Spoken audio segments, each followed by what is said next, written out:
Welcome back to Dragon Time. This week, my special guest is Alt Swift X. Hi, and my special guest is Glidus. Thanks for joining me this week. We're going to talk about the Dragon Show. I'm so excited. I'm excited too, me. But first, I have to remind everyone that the full version is available on Patreon and Nebula. And I have to remind everyone that Dragon Time tries to keep things spoiler-free, so if you want to discuss the leaked finale, go somewhere else, please. Don't do it here. Please do not talk about Episode 8 in the comments until it airs on Sunday, okay? Oh, look at the time, it's Dragon O'Clock! Do you want to hear my opening monologue? Yeah, go for it then. Here's go my on Jimmy opening Fallon monologue. with your weekly... This is the episode when Rhaenyra finally became a Targaryen queen.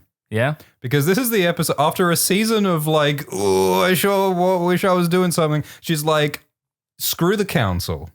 Screw my son, screw my doubts. I am the Messiah, and I will sacrifice dozens of innocent people to get dragons, because I believe that I am prophesied and destined to win, and I'm willing to make sacrifices to get the power that I need to triumph, and I will make those sacrifices by fire and blood. That is what Aegon the Conqueror did. That is what Daenerys is in the process of doing in the Game of Thrones books. That is the essence of Targaryenism. And I think that Rhaenyra this episode has finally embraced that. And I want to see her continue with that momentum. And I think that it will be earned. Because if she commits some level of atrocities and embraces violence to some extent, it will be so much more earned after having seen her make every possible attempt to not do that. Yeah, especially after like seeing this religious imagery and her like proselytizing a bunch of randoms that she's never met before. I also love that it's in the same episode that Damon's sniffing of his own farts is brought into question.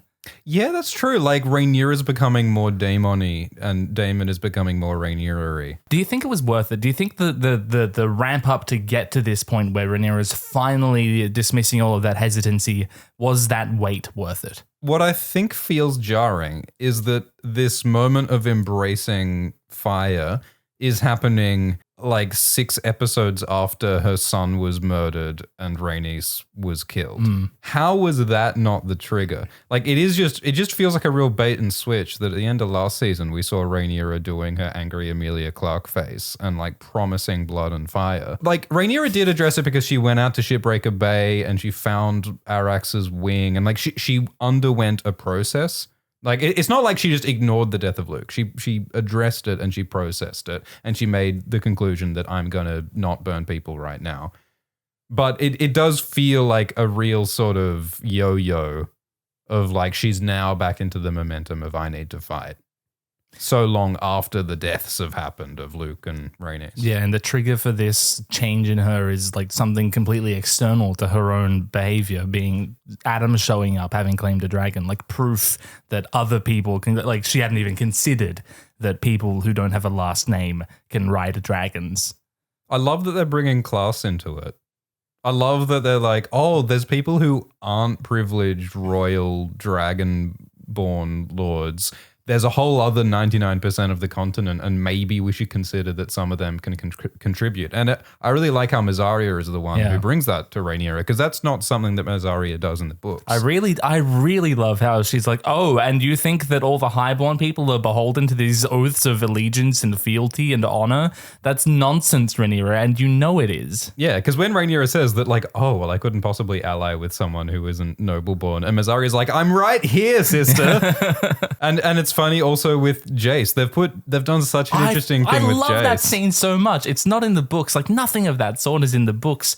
In fact, it's sort of like backwards in the book, because it's Jace's idea to sow the dragon seeds, as it were. But here in the show, he's upset that Rhaenyra is doing it because it completely undermines his own claim to and I didn't see it coming, but it makes so much sense and it's beautiful. I think, with both Mysaria and Jace, they've done things that aren't in the books, which are so much better than what's in the books, but which also don't contradict what's in the books. So I think the way that they've dealt with like canon and adaptation is shockingly good in those in those specific instances. Cases. Yeah, I'm sure we're going to go on a fun Rhaena rant, a sheep stealer rant at some point. At least Jace and Mysaria I'm very pleased with. Yippee. I love the Jace thing because it's consequences for Rhaenyra, and it's also like completely logical, and it's also bringing in the sort of like class bastardy thing And it's this thing of Rhaenyra realizing that she has this bias towards true-born, conventional, noble people, but all of her best allies are bastards and low-born people.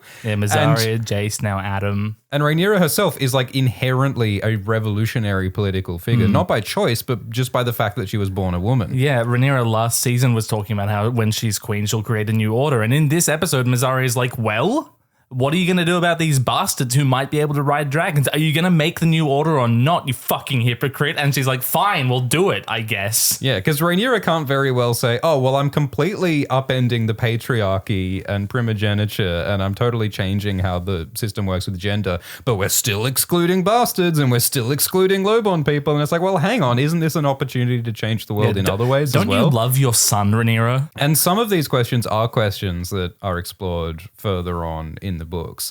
So I think that they're doing a lot of smart things to deepen the themes. And yeah, I still feel a little frustrated that it's taken so long for us to get here. Like, wouldn't it be great if some of these questions were being explored a bit more explicitly a bit earlier in this season?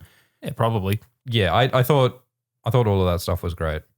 And obviously the sewing was like knock your socks off, like Vaghar amazing, right? Like certainly there's a lot of recency bias at play here, but like, is it the coolest thing I've ever seen? Perhaps. It's up there. I was not expecting this to be an action set piece. Like the way it's described in the books, you sort of imagine it like being like the dragon seeds form an orderly queue. Yeah, I was picturing a montage when I read that part of the book. Yeah, because it sounds like it happens over like days or weeks and like people are going to the dragons in different places. Whereas they turn it into like this one catastrophic event where Rhaenyra just like throws the bastards in the Harambe cage and just sees who crawls out again. Yeah. It was great. Yeah, I loved it. Speaking of deepening things from the book without contradicting anything, Hugh Hammer. I am now ride and die for Kieran Bew.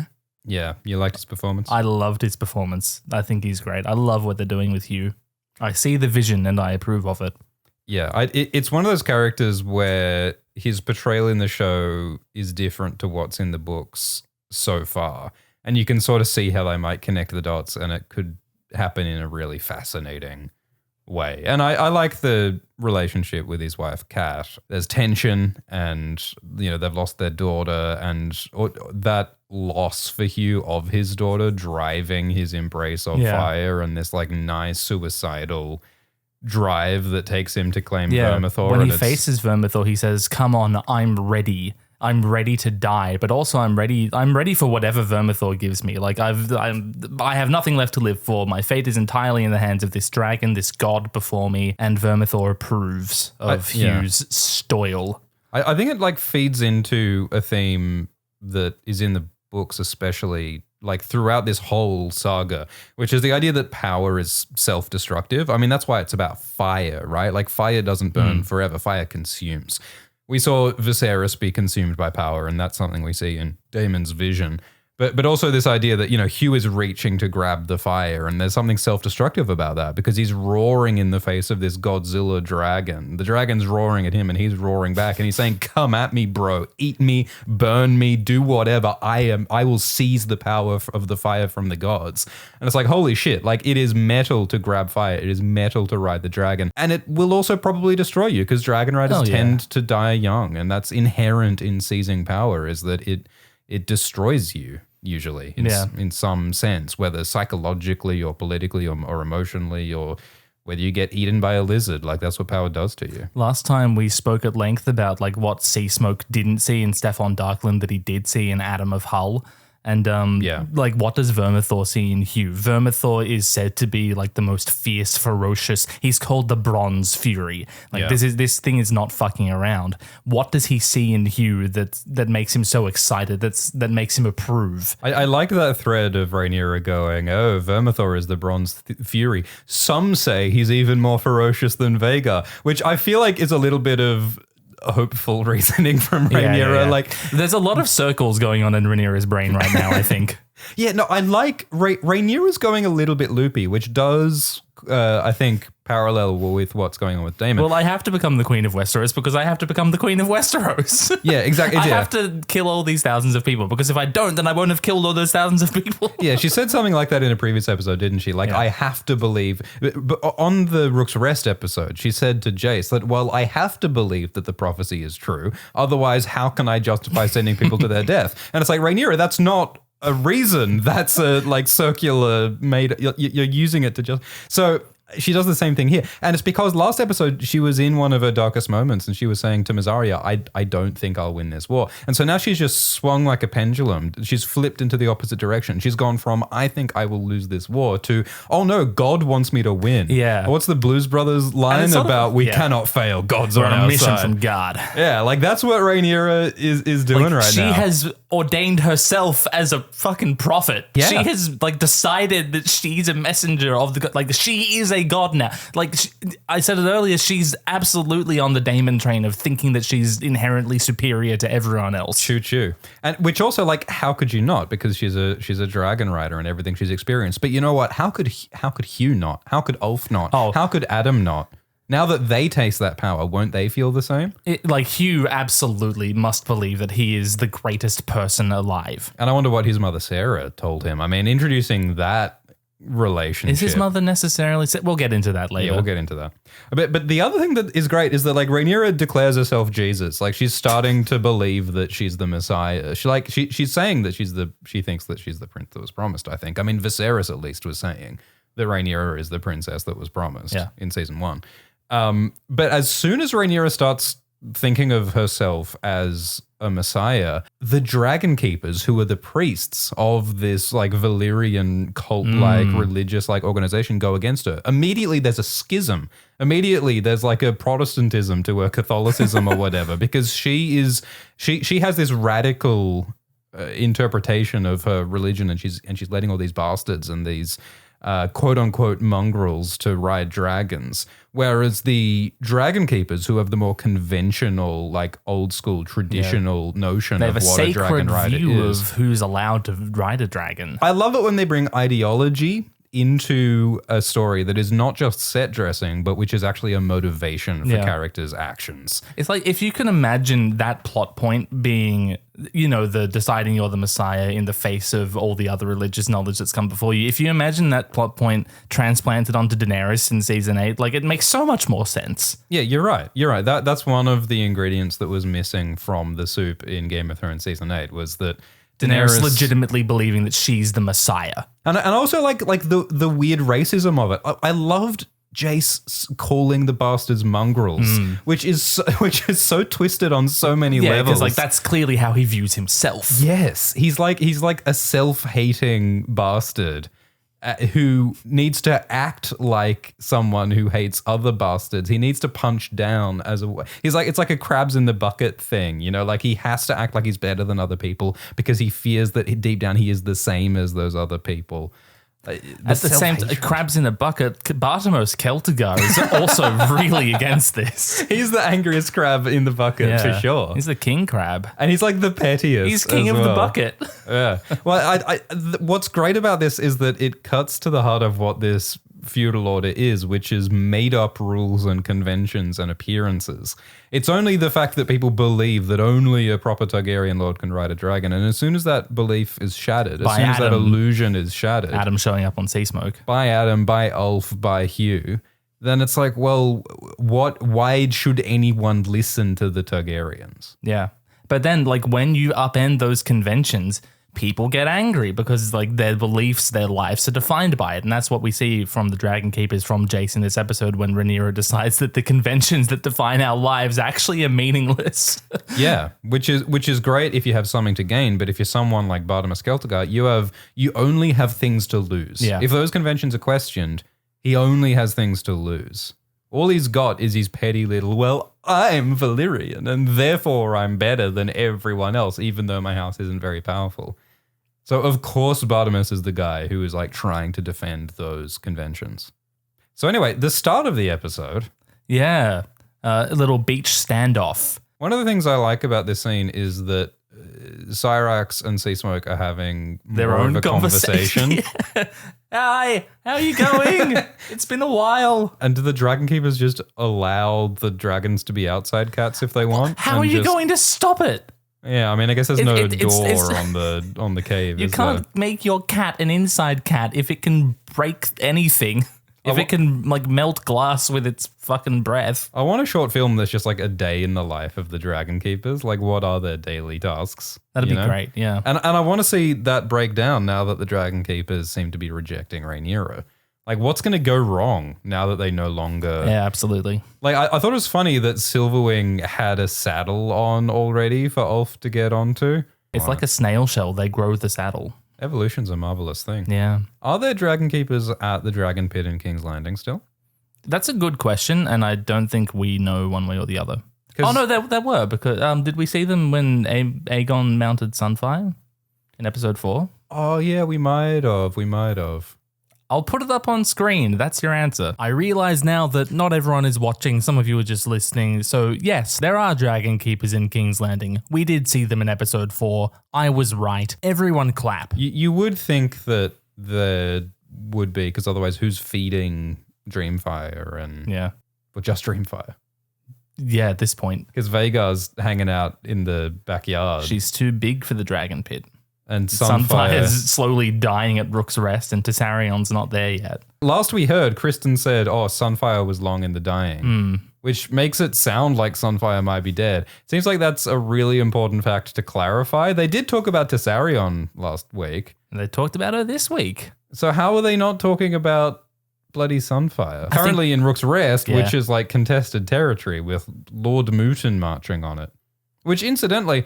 We saw a Mooten with Damon and Oscar at Harrenhal. Didn't Rhaenyra order the Mootens to Rook's Rest? You don't have to send your whole fucking family with the army. Yeah, I guess that's true. Look at you and your little nitpicks. That one wasn't a nit. That was just a weird bit of dandruff in the hair. Well, now we've found out. Aren't we glad we investigated the nit? Because if it was a nit, you'd best believe. We'd be chomping away on it. Oh, yeah. Like the sociable little chimps we are. That's what you do with nits. Yeah, they eat them. Who the hell is this guy and what's he doing on my ex-husband's dragon? Excuse me, who the fuck? Who do you think you are? And Seasmoke's like, I found one, Rhaenyra. Look, doesn't he look like Laenor? And I love how Adam's like, I don't know either. Adam could have played this a completely different way. Adam could have said, I am a dragon lord. I am son of Lord Corlys Velaryon. I have claimed my rightful dragon, the dragon of my brother, Laenor Velaryon. I am connected to you by wedding, by your marriage to Laenor. I'm your good brother. I'm a dragon lord. And if you treat me right, I might just make an alliance with you. If you make me the Lord of fucking Storm's End or whatever, I'll help you win this war. And if you give Alan as much goat stew as he can eat, and then maybe I'll consider If you give me 7 new belts, I will join your war. You know, this season so far, Alan has been the humble one, and Adam has been the ambitious one. Right. And yet Adam is very humble in this scene. Well, he's never like been face to face with a monarch before. And also he doesn't know how to drive his dragon, so like it would be very silly for him to pick any kind of fight in this circumstance. So can you take me to school, please? I don't know what I'm doing. Yeah, it's like he's just pulled up in a monster truck and he's like, can you please give me driving lessons, you know? Like, I would be threatening you, but I really have no legs to stand on. He's got this like badass like Mad Max like monster truck like guitar, super flame spurting like monster truck, and he's like, which pedal is the go button? Can you show? I can't reach the pedals. I can't change the radio station and it's stuck on fucking weird Euro techno. How do I turn my indicators off? Adam wants to learn how to ride a dragon. He needs the dragon lore, which I feel like they're emphasizing that because we just had the Dragon Keepers walk out. So it's like... when we see Adam in action, is he going to know what he's doing? Yeah, and we also this episode saw Aemond trying to steer Vaghar, going... and then saying, turn around, Vaghar, and Vaghar goes, no! Yeah, you can see her in that shot where they're turning around, like her neck is like still leering towards dragons, and she's like, no, I want to go that way. So it's like, if Aemond still can't control Vaghar, how is Adam and Ulf and Hugh going to learn to control their dragons I think without Hugh the Dragon specifically, Keepers? like Vermithor, if he is as ferocious as Vaghar, and Hugh's brand new to all of this. Yeah. how much control is he going to have? Yeah, like but maybe Vermithor just really likes you. Who knows? When these dragons accept these riders, are the dragons thinking, here's someone who I wish to obey their commands forever? Or are they thinking, here's someone who I can use to justify the things I want to do? Here's someone who will go along with what I want to do? Here's a reason to leave the cave. Yeah. But I mean, like when Vermithor has Hugh roaring at him, is Vermithor like, yeah, this guy's angry enough to go along with the war crimes that I want to do? Yeah. You know? The thing about Vermithor being super fierce, though, as far as I'm aware in the lore of the books, the only battle that Vermithor has ever been in was the Fourth Dornish War, in which he burned some boats in a day. In like hours, he burned a bunch of boats. But aside from that, he's never been in an actual fight. Yeah, House of the Dragon seems to be adding a lot more conflict, but also saying that there wasn't any conflict simultaneously. It's a little bit of a contradiction that they're like, yeah, Joe's reign and Viserys' reign was peaceful, and yet Rhaenys is like an experienced warrior. It's like, huh? I think the answer is the Stepstones. For Rhaenys, yeah. Yeah. And for Vermithor, maybe it's just a case of, he's been around long enough, he's done enough shit, like just around. He sometimes sails. He burns the occasional ship. I don't know. He's a lizard. What shit can he do? He hasn't got thumbs. Like dragons don't. Here's my thumb feelings. Some theory. So the reason why humans rule the earth is because we have thumbs. That's quite the assertion. Because thumbs are the I know ultimate... quite a few octopuses who would refute that claim. Well, an octopus has never been president because humans have thumbs that they can use to make tools, that they can use to make more sophisticated tools. Humans can create things through the power of thumbs. Yeah, but dragons have fire coming out of their mouths. And you can't make tools with fire. Of course you can. That's what smithing is. Right, don't at me. On to the second line of dialogue. Yes. Rhaenyra was in the absolute depths of despair going like, I might die. And now the gods have just sent her a dragon rider riding on her ex-husband's dragon.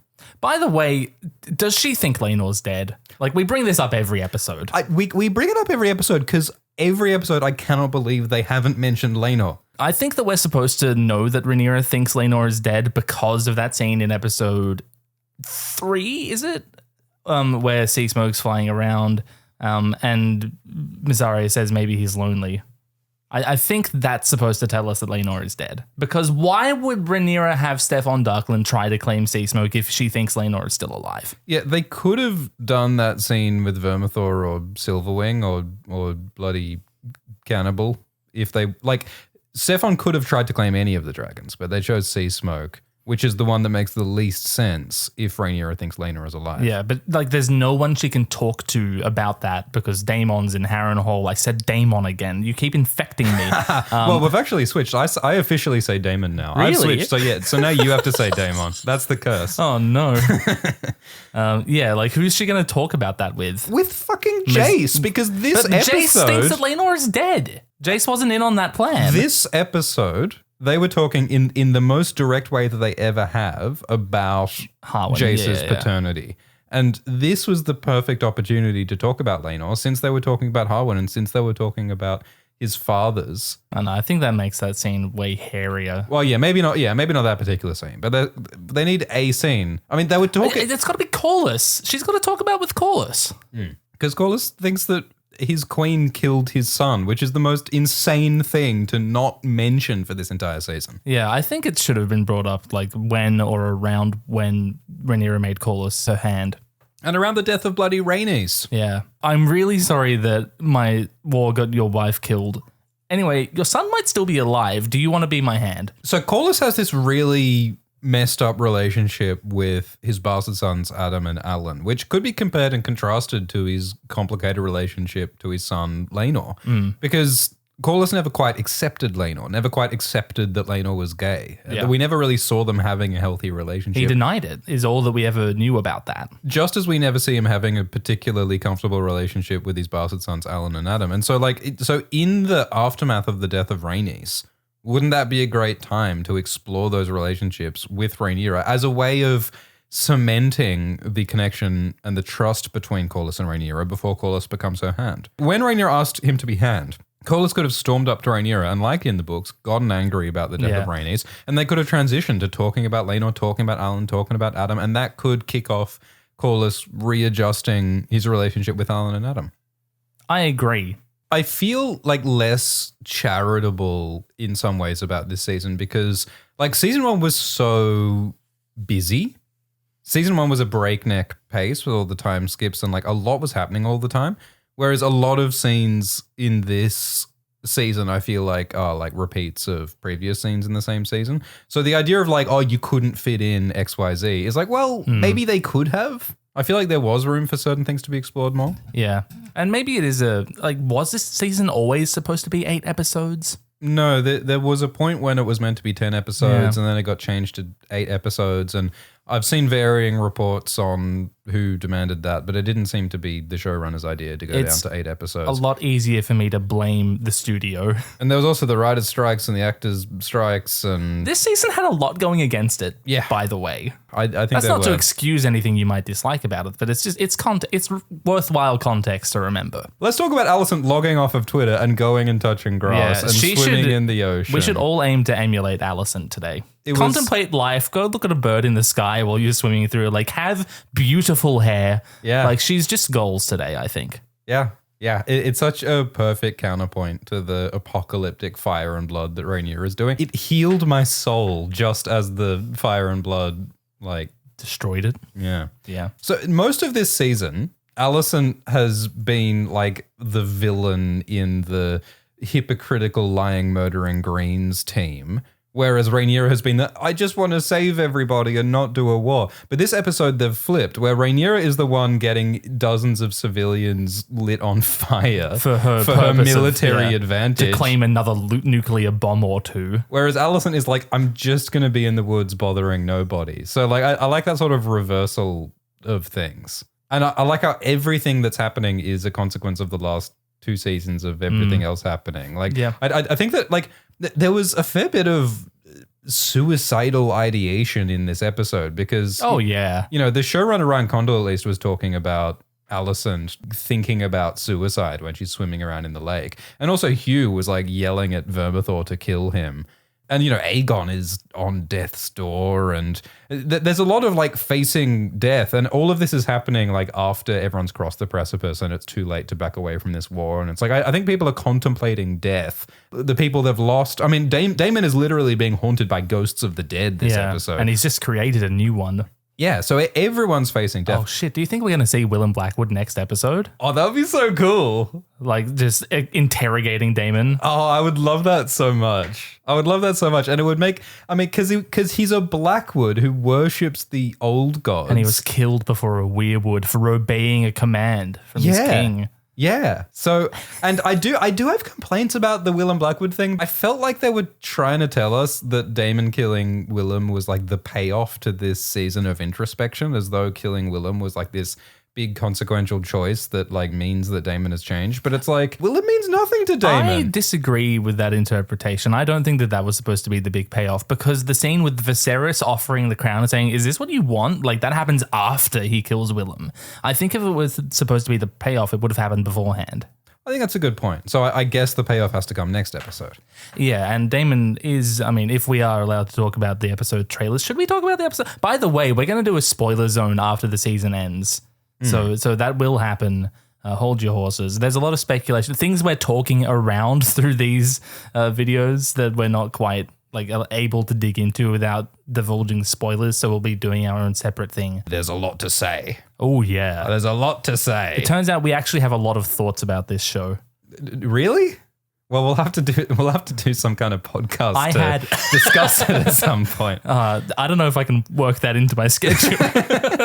So, do you ever talk so much dragon that you don't have time to talk about the dragon you want to talk about? Yes. The gods deliver Rhaenyra new power at the same time that Alison has been stripped of all of hers. Yeah. I feel like a lot of what's going on with Rhaenyra, like a lot of the reason why Rhaenyra hasn't done much this season is that she's trying really hard to not be Daemon.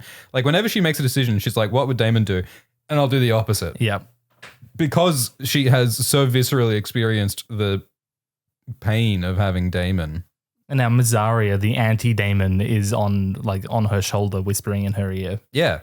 Rhaenyra and Mysaria are the two people who are most determined to not be Daemon. So, of course, she's been like really hesitant to be impulsive and be violent. But at the same time, she's picking up swords and pashing chicks, and now she's decided that she's the Messiah and she's commanding small folk to die for a dragon god. Yeah. At the same time that Damon is sacrificing a dude to the old gods. Rhaenyra is sacrificing people to the Valyrian gods, dragons. I love that Rhaenyra asks Adam what his parentage is before she asks what his name is. Yeah. Like, that's way more important. She's like, oh, how the hell did you get a dragon? Yeah, just looking at him. Rhaenyra has spent like sleepless nights on Ancestry.com trying to figure out whether Stefan Darklin or Barnabas Celtigar are more likely to have Targaryen blood. Like, I think all of that stuff is on her mind.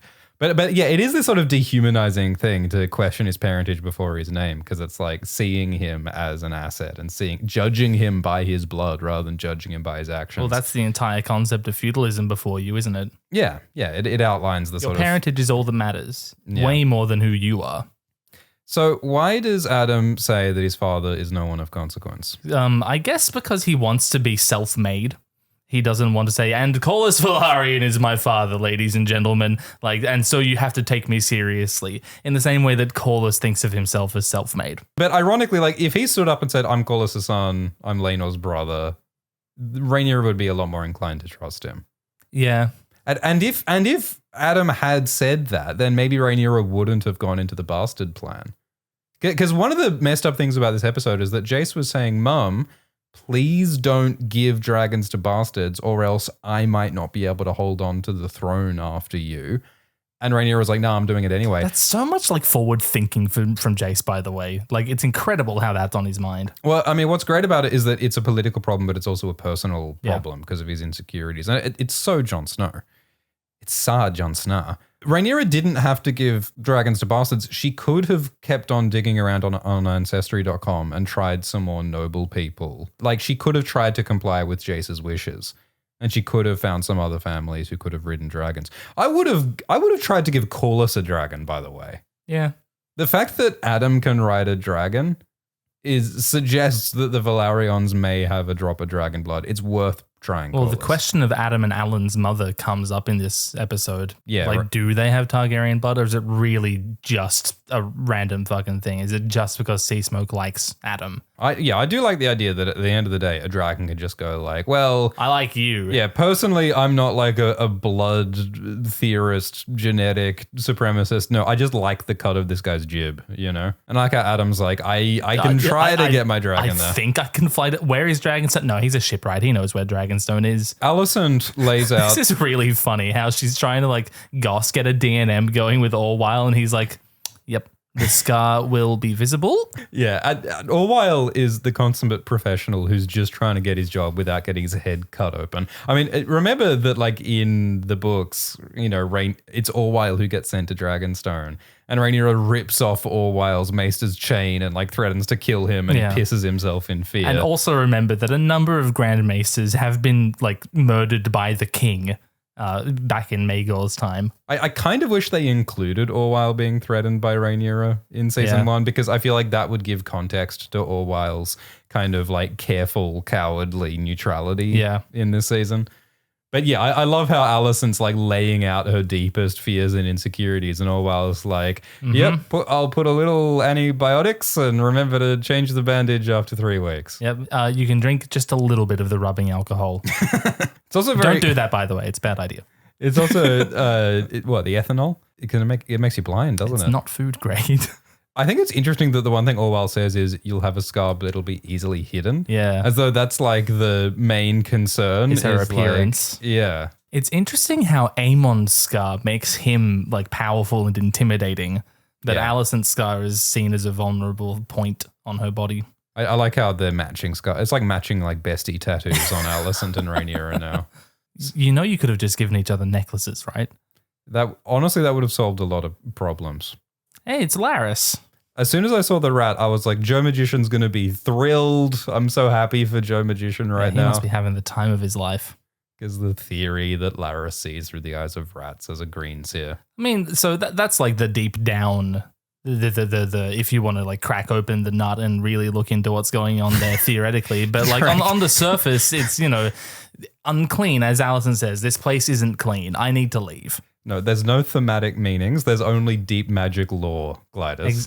It is interesting how we have to sort of juggle talking about this on so many different dimensions. There's the narrative sense, the thematic sense, the deep lore, theory, magic. There's just so many ways we can talk about this. And that's why, I mean, this show has, and Game of Thrones, sustained such a massive ecosystem of content creators. Yeah. No, that's what is special about these shows, is that they can be enjoyed on lots of different levels, sometimes simultaneously. Or unenjoyed on many different levels. Yeah. I mean, I like this show on some of the levels and dislike parts of it on other levels simultaneously. Me you know, too. like I can appreciate aspects at the same time that I don't like certain other aspects at the same time. It's kind of like you sort of go cross-eyed trying to have those different perspectives at the same time. It's Ricky Thorne.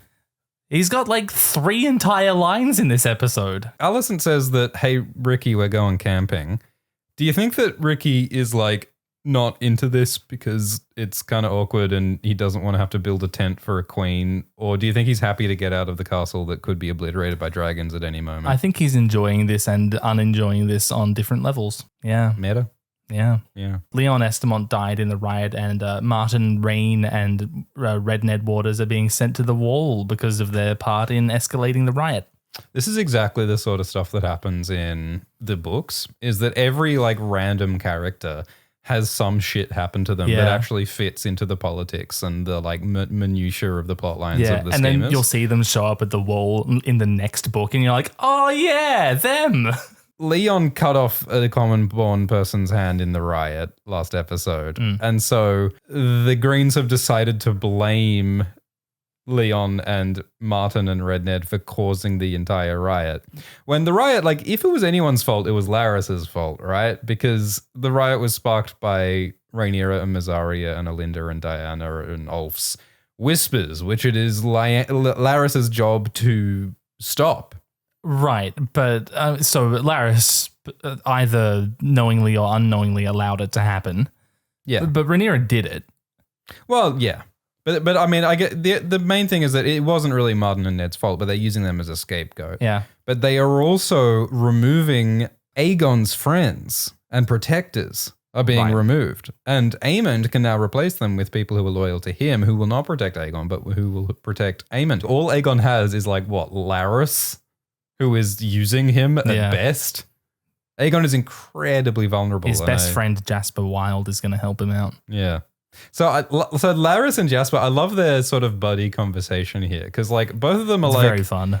Like both of them are clearly not particularly loyal to Aemond or to Aegon or to like anyone but themselves. But I like how they both are wearing these like fancy clothes and they're standing up on the balcony.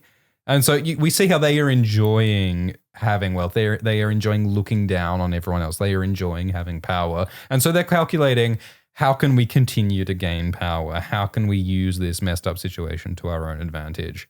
Which leader is least likely to cut off our heads? Credit to the costume department. There's enough drippage in this scene to keep me awake at night. And we haven't This is more drippage than Damon experienced in his bedroom at Harrenhal.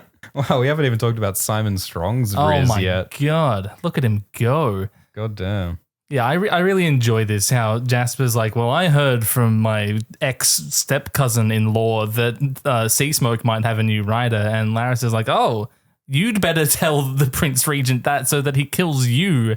And Jasper's like, no, I'm pretty sure that you should tell him so that he kills you. So do you think, do they fear Aemond being angry at them for bringing this bad news? Yeah. Like because Aemond yelled about Jason previously and then sent Tylan to the Triarchy, are they worried they're going to be sent to Essos if they bring him bad news? He's unpredictable. They don't know what he's going to do. And they're looking at these people being sent to the wall for doing nothing actually. Right? Yeah. So that's on their minds. That's what Jasper Wilde is looking at right now. That's what he's thinking about while he's discussing this piece of information. Yeah, that's true. They are looking at the scapegoats, Martin and Ned, and being like, well, we don't want to be scapegoats as well. But then at the end of this episode, there is a dragon at King's Landing, and Aemond was completely unaware of anything. That, like, if he had known that Seasmoke was claimed, then he might have been wise to other dragons being claimed. I think another way of interpreting it is that they're literally like, we don't like Aemond being the regent. We would prefer pliable Aegon, and therefore let's undermine Aemond by not telling him about Seasmoke. But like, even that doesn't really make sense because Seasmoke is as much a threat to Aegon as it is to Aemond. You know? I do find it funny that Jasper Ironrod, the Master of Laws, is saying, oh, I guess justice is served, and shrugging when Martin and Ned are being unfairly blamed for the riot. I think he's questioning it. He's, undermining this decision. The way he sort of sassily does that to a lot of things in the council. He's like, oh yeah, that was great. What a great idea that was. I mean, in the books, Jasper's reputation is that he's really firm about the law. Maybe part of Jasper really dislike this injustice. And that's part of why he disapproves of Aegon and he sort of resists bringing information to Aegon. Neither of these guys approve of the government right now. Even though they are the government. Yeah. On another level, I think Jasper genuinely doesn't know what to do with this piece of information. It is kind of it is also a genuinely baffling piece of information because they talk about, who the hell could the writer be? Yeah. Is it Rhaenyra? Who else could it be? It's probably not Rhaenyra. It does remind me. We also get confirmation that Rhaenyra tried to claim Seasmoke. We speculated that it might have been Seasmoke or Vermithor or the cannibal.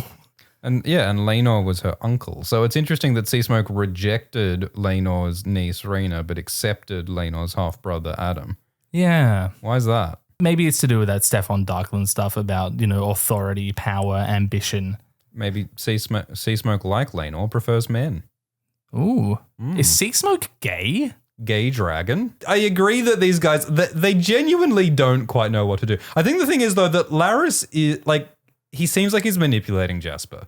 Yeah. He manipulates Jasper and says, well, don't tell Aemond. And my question is, why does Larys not want Aemond to know? Larys might be questioning the news's legitimacy. So, hey, don't tell him stuff that is, A, potentially not important, and B, might get you hit or something. But he's doing his manipulation eyebrows. These are not his sincerity eyebrows. These are his manipulation eyebrows. So I don't think he's sincerely saying, oh, that rumor is not true. I think he is trying to gain advantage somehow. Yeah. But whether over Aemond or whether over Jasper, I'm not entirely sure. Does he need to gain advantage over Jasper Wild? Yeah, I don't know. Jasper doesn't seem when has Jasper ever had any impact on the plot? Yeah. I like how Aemond stares at Larys and then Larys backs off, Yeah. Larys is kind of fleeing from Aemond here. It reminds me of Jon looking up and seeing Catelyn looking down on him from the balcony. Interesting. Of course, we also have to remember that this is the balcony from which Lionel and Viserys observed that was the stuff, and Aemond was down in that yard at the same time too. This is the stuff balcony? Yeah, this is the stuff balcony. This is the titular stuff balcony. And Larys That's is where thinking, the stuff happened. But this time Larys is like, this is not the stuff. Look at him. I got to get away from this stuff. This isn't the stuff, Larys. This is the wrong stuff. Yeah. Larys is normally a balcony skulker. That's his thing normally. But Aemond spots him. I love the idea I hate being spotted. When Jace looks out and sees a new dragon rider returning, it's like the kid when there's a new baby on the way. Absolutely. And it's like, I'm being replaced. I'm not the baby anymore. I'm not the favorite. There's another dragon rider replacing me. I'm not good enough. So my mum is replacing me. That's what's happening. Because Rhaenyra says to Jace, oh, what are you going to do? Fight Vaghar on Vermax? And that upsets him. Yeah. And it's like, he's a young man who's trying to show his strength. But he has the smallest, cutest dragon. So it's like, how does he assert himself? I don't know if the dragon size makes any sense at this point. Syrax grew up alongside Rhaenyra. Yeah. So Syrax Vermax grew up alongside Jace. Yeah. When Rhaenyra was Millie Alcock, Syrax was way bigger than Vermax is now. Right. How does that add up? Yeah, I don't know. Good question. Maybe the growth hormones just did different stuff. It is feeding him different stuff. It's the microplastics. Yeah. Dragon eggs are full of microplastics now. This is very funny to me when the government has found out there's a new dragon rider, but the queen won't tell us who he is.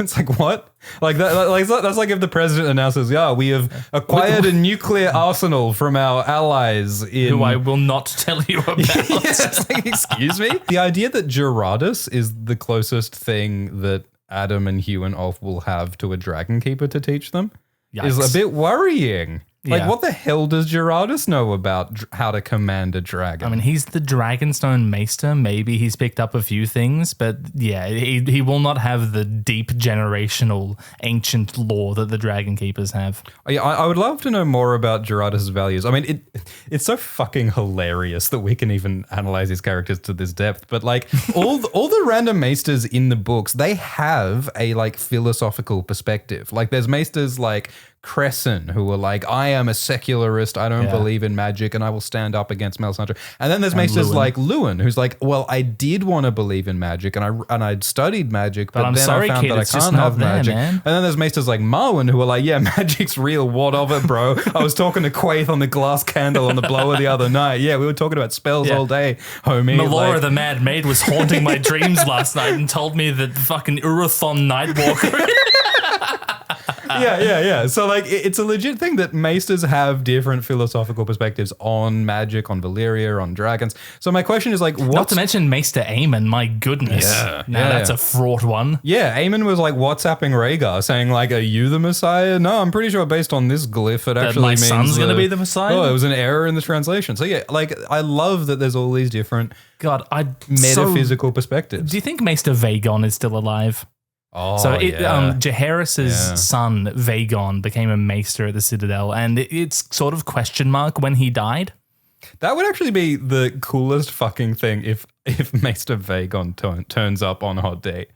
Like that could happen. It would like excuse so many things I dislike about the show if Maester, like a scene at Old Town where we meet Darren that I don't think is going to actually happen, but it would be so cool to see. And Maester Vagon is like his tutor. That would be so cute. God. It would be cool to know what Gerardus knows and feels about magic, about dragons, about Valyria versus the Citadel versus anti-magic. And like he presumably has access to these Dragon Valyrian scrolls, right? Which incidentally, I find it really funny the like diamond pattern bookshelves that they have, which look really aesthetic, but which are like a nightmare if you're trying to use the Dewey Decimal System. Like how the hell do you order those scrolls in a sensible way? We actually use the Gerardus system here in the Dragonstone library. I'm also frustrated that Corlys continues to do nothing. Like they tried to make it all epic when Corlys became the Hand of the Queen.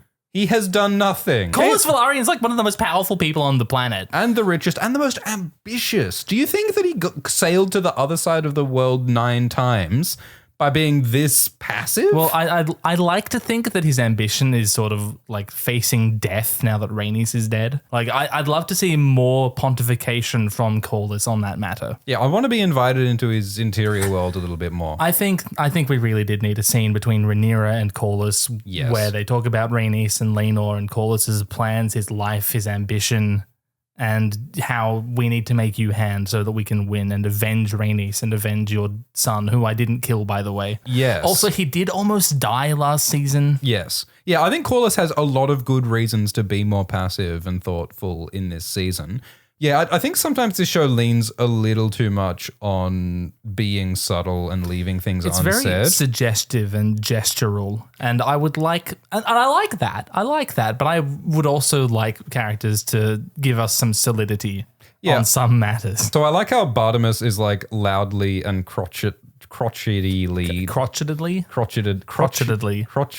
With much crotch, Bartimus Celtigar is complaining about Bastard Adam riding a dragon. He's got more crotch than you've ever seen. It's a high degree of crotch, whereas Jace is feeling the exact same concerns, but he is not voicing them at all. Like it's almost like Bartimus is voicing Jace's internal monologue. Thank God I don't have to say it because it'll look really bad if I was saying this. Yeah, I think it's quite fun. And then when they say that, Queen Rhaenyra is not attending her government today. At this crucial moment. And then Bartimus like theatrically like puts his cup on the table and goes, well, I'm grumpy about that. It's like Bartimus is like showing Jace's emotions. The way that's edited and shot, I think is really fun. Look at that face. She is showing the whites of her eyes. She thinks she's Jesus, bro. Oh, yeah. She thinks she's Jesus. She's currently saying that this isn't lucky. This is preordained. This is like God has given me Adam and Seasmoke. This should be scary. This is whites in the eyes, nostril flaring, like fart huffing, I'm the Messiah. Like this is dangerous stuff. And I love that like we can understand why she thinks that. Yeah, and partly it's because she has to believe it, because otherwise she's going to lose and die. Rhaenyra, more than anyone, knows that sometimes people fuck around and sometimes people's parentage is not what it says on the family trees, But right? because she's like spent the last like 2 decades of her life denying it, she doesn't even want to acknowledge that's the case. It hasn't occurred to her that bastards can ride dragons, even though she's seen it happen 3 times. Yeah, with her 3 sons. Yeah, I really like it because it makes the blacks hypocritical. Like this whole show, the Greens have been the hypocrites, right? Because Alison's like, oh, don't fuck around, but then Alison has sex with Kristen, and like, oh, we tell the truth, but we're going against Viserys' wishes. Yeah, like the Greens were the cloak. hypocrites, but now Rhaenyra and the blacks are the hypocrites, which is so cool and fun. I love hypocrites. Well, it's just interesting. It's great. Yeah. Mazaria steals She mushrooms has a line. little chuckle. I found this so delightful. This is the first time that Mazaria has cracked a smile in like the entire series, Yeah. I think. Which is so beautiful because it shows Mazaria's comfort around Rhaenyra, Like Mazaria has this relationship where she feels like she's comfortable and tender with Rhaenyra, and She doesn't have to put on that ridiculous accent anymore. yeah, maybe that's it. Wouldn't it be funny if she like put the accent back on when she's talking to someone she doesn't like? That'd be so funny. Like maybe she does Because it was at its worst in episode 9 when she was talking to Otto. Yeah, maybe her accent is just her way of telling people to fuck off. Like she doesn't want to talk to them. She just puts on this heavy accent until they leave, whereas now she's more chill. Apparently she knows about 80 Targaryen bastards. 80? How many of them are Aegons? How many of them are real? Yeah, because that's the thing. There's no way of verifying this, especially if they are the children of sex workers at brothels, right? How do you verify the paternity with a certainty in that circumstance? How can you have any paternity certainty? The uncertainty of the paternity is... Oh, there aren't any rhymes for this word. Rhaenyra in this moment is going, oh, wait, but my sons are Targaryen bastards and this could be politically complicated. I need to sit down for this. Yeah. Yeah. And so she's simultaneously grappling with the implications for her children, her like actual sincere prejudice against common people and the political ramifications of that. And Mazaria makes this great argument that like, well, this entire show you've been betrayed by half the kingdom, half the lords of the kingdom. Yeah. If anything, the common folk are probably more beholden to you. They trust you more. But we just saw last episode that the opinion of the common people was changed by A couple of ships were showing up. by Sylvie loudly complaining about stew in a pub, and that caused a riot. Like, if they're Yeah. that changeable, like, how reliable are the small folk, Rhaenyra says that people have been making fun of her and her bastard children for 20 years, which I think is she rounding up there? Yeah, how old is Jace meant to be? I wish that Jon Snow could hear this line. Let us raise an army of bastards. Like, hell, like that is a fist pump kind of a moment. I also it's sort of like wear it like armor. The disparaging thing they all say about you, wear it, use it. Yeah. Yeah, That's what she's it's like doing. underdog army because like she's the woman who's excluded for her sex. Her children are bastards who were excluded for their hair color and their bastardy. It's like let's gather up the marginalized and the underdogs and The let's small folk. take it to these snobby, bloody, incestuous Habsburgs on Which their I'm bloody. also one of. Well, yeah. It's fun. It's cool. It's dangerous. It's scary. It's all of those things. Woohoo. Yeah. Oh, look, Adam's in a rich person's And he's house. only wearing 3 belts. Look how like his father Corlys walks in and Adam goes from like smiling to oh shit. Oh God, what did I do?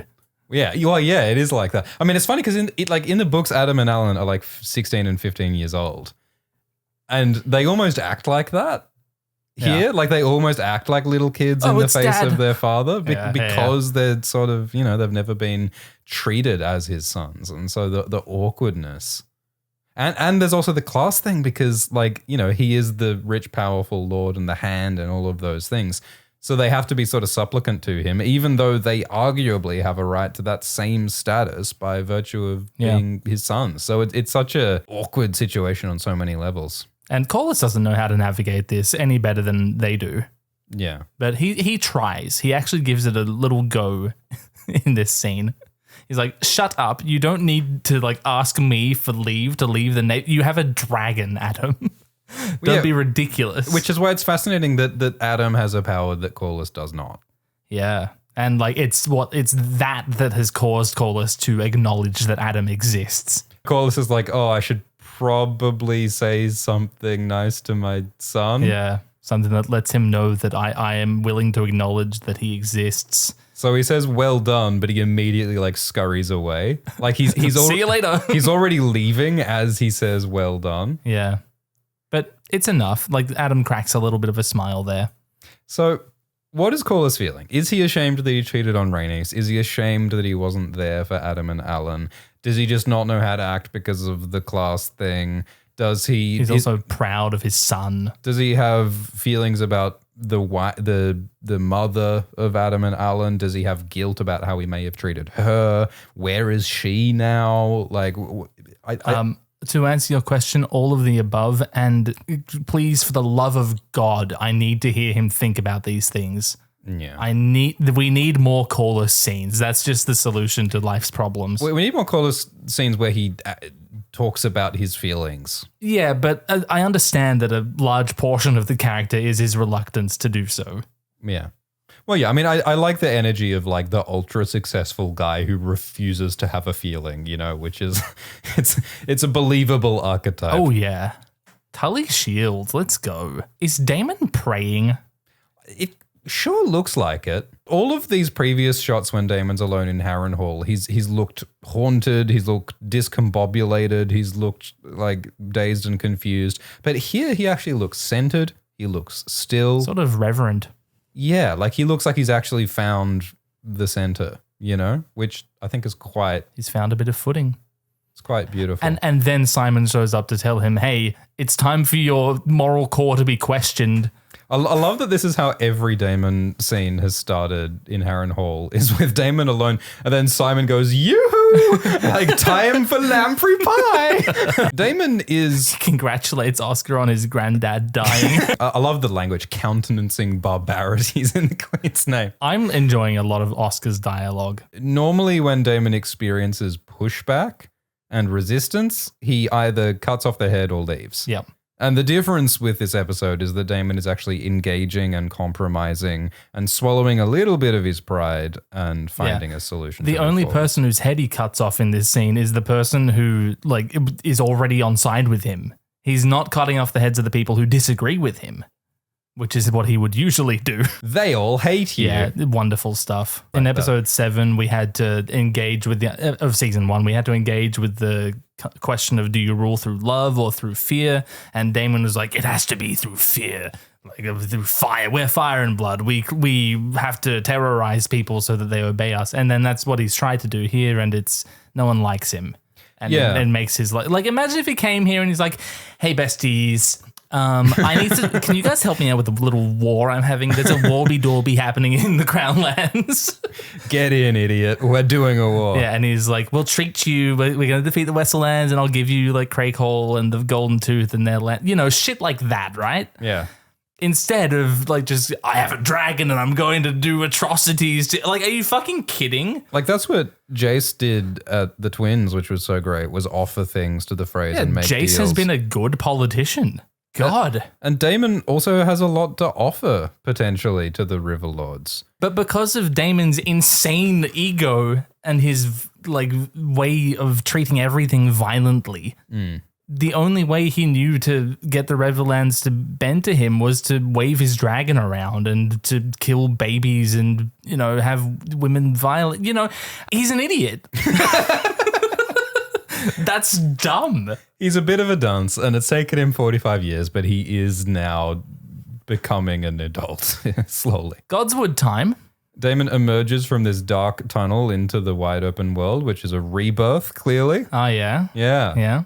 And then he says, in the deepest darkness comes the dawn, which is clearly a reference to the first long night in the War for the Dawn and Azor Ahai and Lightbringer. Well, which it is. happens in front of a weirwood tree. It is. And it has George Martin's face on it. I think one of the things that we haven't said, or maybe you have said it, is that all these funny things I've said about Grover Tully, like not being able to seal his bowels and being flaccid, that's like what a puppet is. Like a Muppet. A puppet is flaccid and can't seal its bowels because it has a hole at the back and all of that.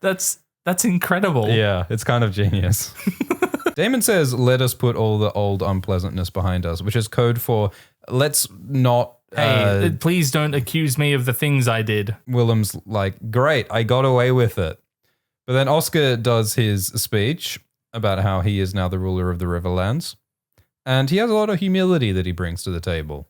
Maybe too much. He's sort of like emphasizing his underdog status here. True. Oscar is the underdog. He's the David who's going to take down Damon the Goliath. And so he stands up to Damon and he insults Damon to his face and then squares up to Damon. So I think that's the narrative that Oscar is very cleverly weaving. It's also here. very clever that he gives Damon a way out. If you give us the concession of beheading Willem Blackwood, this like that seals everything. It's all good. Yeah, he does what any smart politician does, which is he creates the problem, he defines the problem, and then he defines what the solution is and who has to do it in a way that benefits him. I wonder who does Oscar remind Damon of anyone? Is Damon thinking about Jace here? I don't know. Maybe I'm going a bit too far. A young Vizzy T. Maybe. They talk a lot about what do you think? Yeah, because there's that vision later where Viserys is like, man, power, it fucking sucks, doesn't it? And here we see Oscar like stepping up to take power and using it so effectively. Like, what's going to become of this kid because of the power from his grandfather dying that he's inherited? Maybe Vizzy and Damon can't handle power, but maybe bloody Oscar can. Yeah. There's no pretense with the Tullys that they are the strongest and greatest and they have superior blood. They're just the guys who have the job of being in charge, and they clearly need to get along with everyone and respect everyone in a way that the Targaryens have to pretend that they're a superior race, which is a pretty stressful thing to do. Yeah, you know? As we see from Jace, like it destroys you from the inside having to keep up with that charade. We also see the presence of a lot of other river houses in this scene, which I really enjoy, seeing the Mallister Eagle and the Piper Lady. The Darry Plowman. Oscar says that Damon needs to execute Willem. And it's a way of showing the Riverlords that Oscar provides justice to his people. And it's in a similar way that Martin and Ned are made the scapegoats for the riot. Willem is made the scapegoats for Damon and Willem's atrocities, you know? Like, they could have framed this as it's all Damon's fault and therefore we must reject Damon. But instead, Oscar was like, no, it's all Willem's fault. And Damon will participate in bringing justice to Willem. Therefore, it's all groovy, which is a smart way to frame it. It's like a ritual sacrifice. Like, obviously, it's in front of a weirwood, so there's that. But it's also a ritual sacrifice to bring Damon and the Riverlands together. Like, their pact is now bound in Willem Blackwood's blood. Yeah, which is not what Willem had in mind when he started all of this. Willem does make a point, which is that the Brackens sided with Aegon and the Greens. The bad guys, they're the enemy. Yeah. So that's what they did wrong, and that's why they needed to be punished, which is an argument which might be compelling to some people. This would have been a nice opportunity to lean into the religious aspect, because like the only person here who believes in the old gods is Willem Blackwood, and he's the guy who gets killed in front of the weirwood. Everyone else here, presumably, supports the faith of the Seven. So Damon, who supports himself as a god. Yeah. And I wonder if in some sense this is the old gods getting what they wanted all along. Like, I would have liked it if Alice was watching this scene, if Alice had some feeling about the blood being fed to the weirwood. If we saw her watching from a balcony like we saw Larys watching from a balcony. Yeah. If there's a balcony, someone's got a skulk on it. Exactly. What else are balconies for? Like, here's Del the goat. Like, Del is the one who's getting the blood, Goat's right? in the chat, everyone. Like, this is the demon goat who's getting the blood sacrifice. It's all for Del. I would have loved it if, like, I don't know, the goat had bloody footprints, or if the goat was like lapping up the blood, or the goat was like the rat laps up the blood in episode 5 of season 1. Yeah. I like how Damon sees the ghost of his dead brother and he says, "What is this?" Yeah, I'm so sick of this. What the fuck is going on? Like, previously he's been like really discombobulated by having these visions, but now he just sits next to the ghost and he's like, "What's up? What do you want from me? Yeah. What is it this time?" Like the border between dream and reality is so permeable now that he's just freely walking in and out of reality. And Viserys, it's also a level of like accepting that like this is what he's done. Yeah, and it's also like accepting the journey that he's on. Like, he's no longer fighting against it. He's no longer banging on the door like he was previously. Now he's just like going with the flow of it. And in the same way that he's listening to the ghosts now. He's listening to the ghosts, just like Rhaenyra is listening to the gods. Yeah. Rhaenyra decides to go with the cosmic destiny flow, and now Daemon is doing the same thing. Yeah, God has presented me with Seasmoke, and here God is presenting Damon with Viserys and this question of power. Being king sucks, and it destroyed me. Would you really want it? Do you still want this? Hey, I'm offering you this. And we get a close-up on the Stark sigil on the crown, which is nice. Oh, right after the Weirwood execution. Yeah.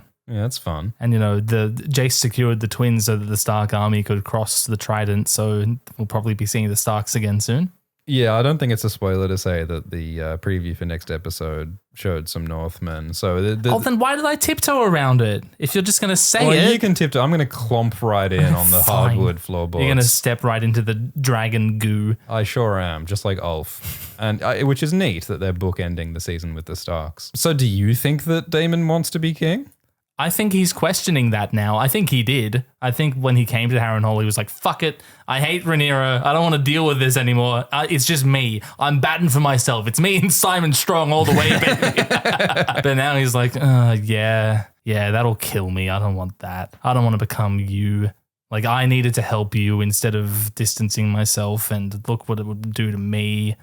I mean, look at how they're framed here. Yeah, they look similar. Viserys is asking Daemon, hey, is this what you want to become? And Daemon clearly doesn't want to become Viserys. Do you think this is Daemon's last vision? I would love to see Willem Blackwood next episode, but this sort of does put a bookend on his journey, and Rhea Royce, but I think Daemon's forgotten that he had a first wife. I hope that the goat winks at Daemon before he leaves.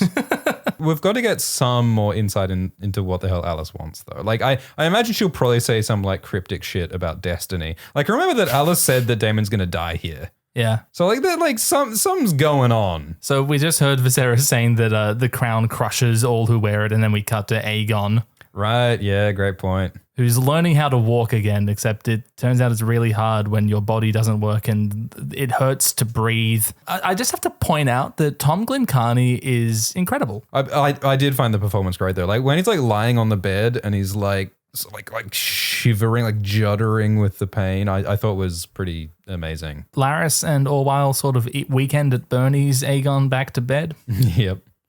Isn't it interesting that, like, these are the people who are helping Aegon, not his mother. His mother, Alison, is not here. His brother, Aemond, is not here. His wife. His sister wife, Helena, is not here. The people who are helping him are motherfucking Larys Strong, like, foot fucker, rat spy, spooky, ooky dude. And Orwyle, who would rather be anywhere else and just wants to, like, put poultices on things. I like to read and apply poultices. These are who Aegon has to get him through the most physically and emotionally painful time in his life. God, it sucks. It's just so. And also, like, Aegon was a hedonist. He loved wine, he loved sex, he loved depravity. And all of those things seem off the table now. Oh, yeah. Like, sensual pleasure of any kind is not available to him because he hasn't got skin anymore. And it's like, touching stuff hurts, and it turns out that you're always touching stuff. Air is stuff. Larys chides Orwyle for pushing Aegon too hard when Larys told Orwyle to push Aegon this hard. Yeah, well, I mean, Larys says you should be more cautious, but is he saying be more cautious about Aegon not falling, or is he saying be cautious about don't let people see that we are trying to speed run occupational therapy? Yeah, it's the secrecy of the rehabilitation because he doesn't want Aemond to know that we're teaching Aegon how to walk. And I love that Orwyle, he has like these three competing desires. Like, one, he wants to do his job and heal Aegon. Two, Prince Regent Aemond ordered him to drug Aegon and not let him recover. Yeah. Three, Larys Strong gives him the opposite order, which is to make him walk and recover as soon as possible. Those three things are completely incompatible. You also forgot the fourth and probably most important desire of Orwyle's is to stay alive. Yes. So that's the thing that's sort of weighing up against those other motivations. And it's so funny that, like, he's the Grand Maester. Like, in theory, he's like the most learned guy in the realm. He's like the representative of the Citadel. And this is what he's doing. Is My job is to hold a guy up while he hobbles. This like crispy hobbling rapist who he has to like shoulder carry to his bed and like wipe his ass. It's like this is what his career trajectory has been. Jesus Christ. Don't become a mate. Don't go to university. He hasn't even paid off his student loans. So Alan, the other bastard son of Corlys, he does a lot of work with his eyebrows, does Abubakar. Well, he can't work with his hair. How does one act with their hair? You ever watched Rowan Atkinson? I like how they both have Valerion sigils on their Corlys chest. is bigger. Yeah. This is Corlys dressing down. This is like the least fancy outfit that he has. It seems the Valerions all have a propensity for belts. Fairly large, important. ostentatious belts going on here. It's important stuff at sea. Corlys orders Alan to bring a message to Alinda Massey telling her to gather the bastards so that the bastards will get on Alan's boat to go to King's Landing. Also, Corlys tells Alan that his brother is now a dragon rider. Yeah, and he's like, hey, are you interested in claiming a dragon? Would you like to ride Silverwing, my son? Is Corlys just doing this out of ambition? Like, does he just want another son to have a dragon for the power of his house? Or is he doing it because he thinks Alan will like the idea when Alan has shot down every opportunity for advancement that Corlys has ever offered him? In some sense, it could be a test. Because if Alan says, "Ooh, a dragon, yeah, I'll do that," then Corlys knows that that's not it.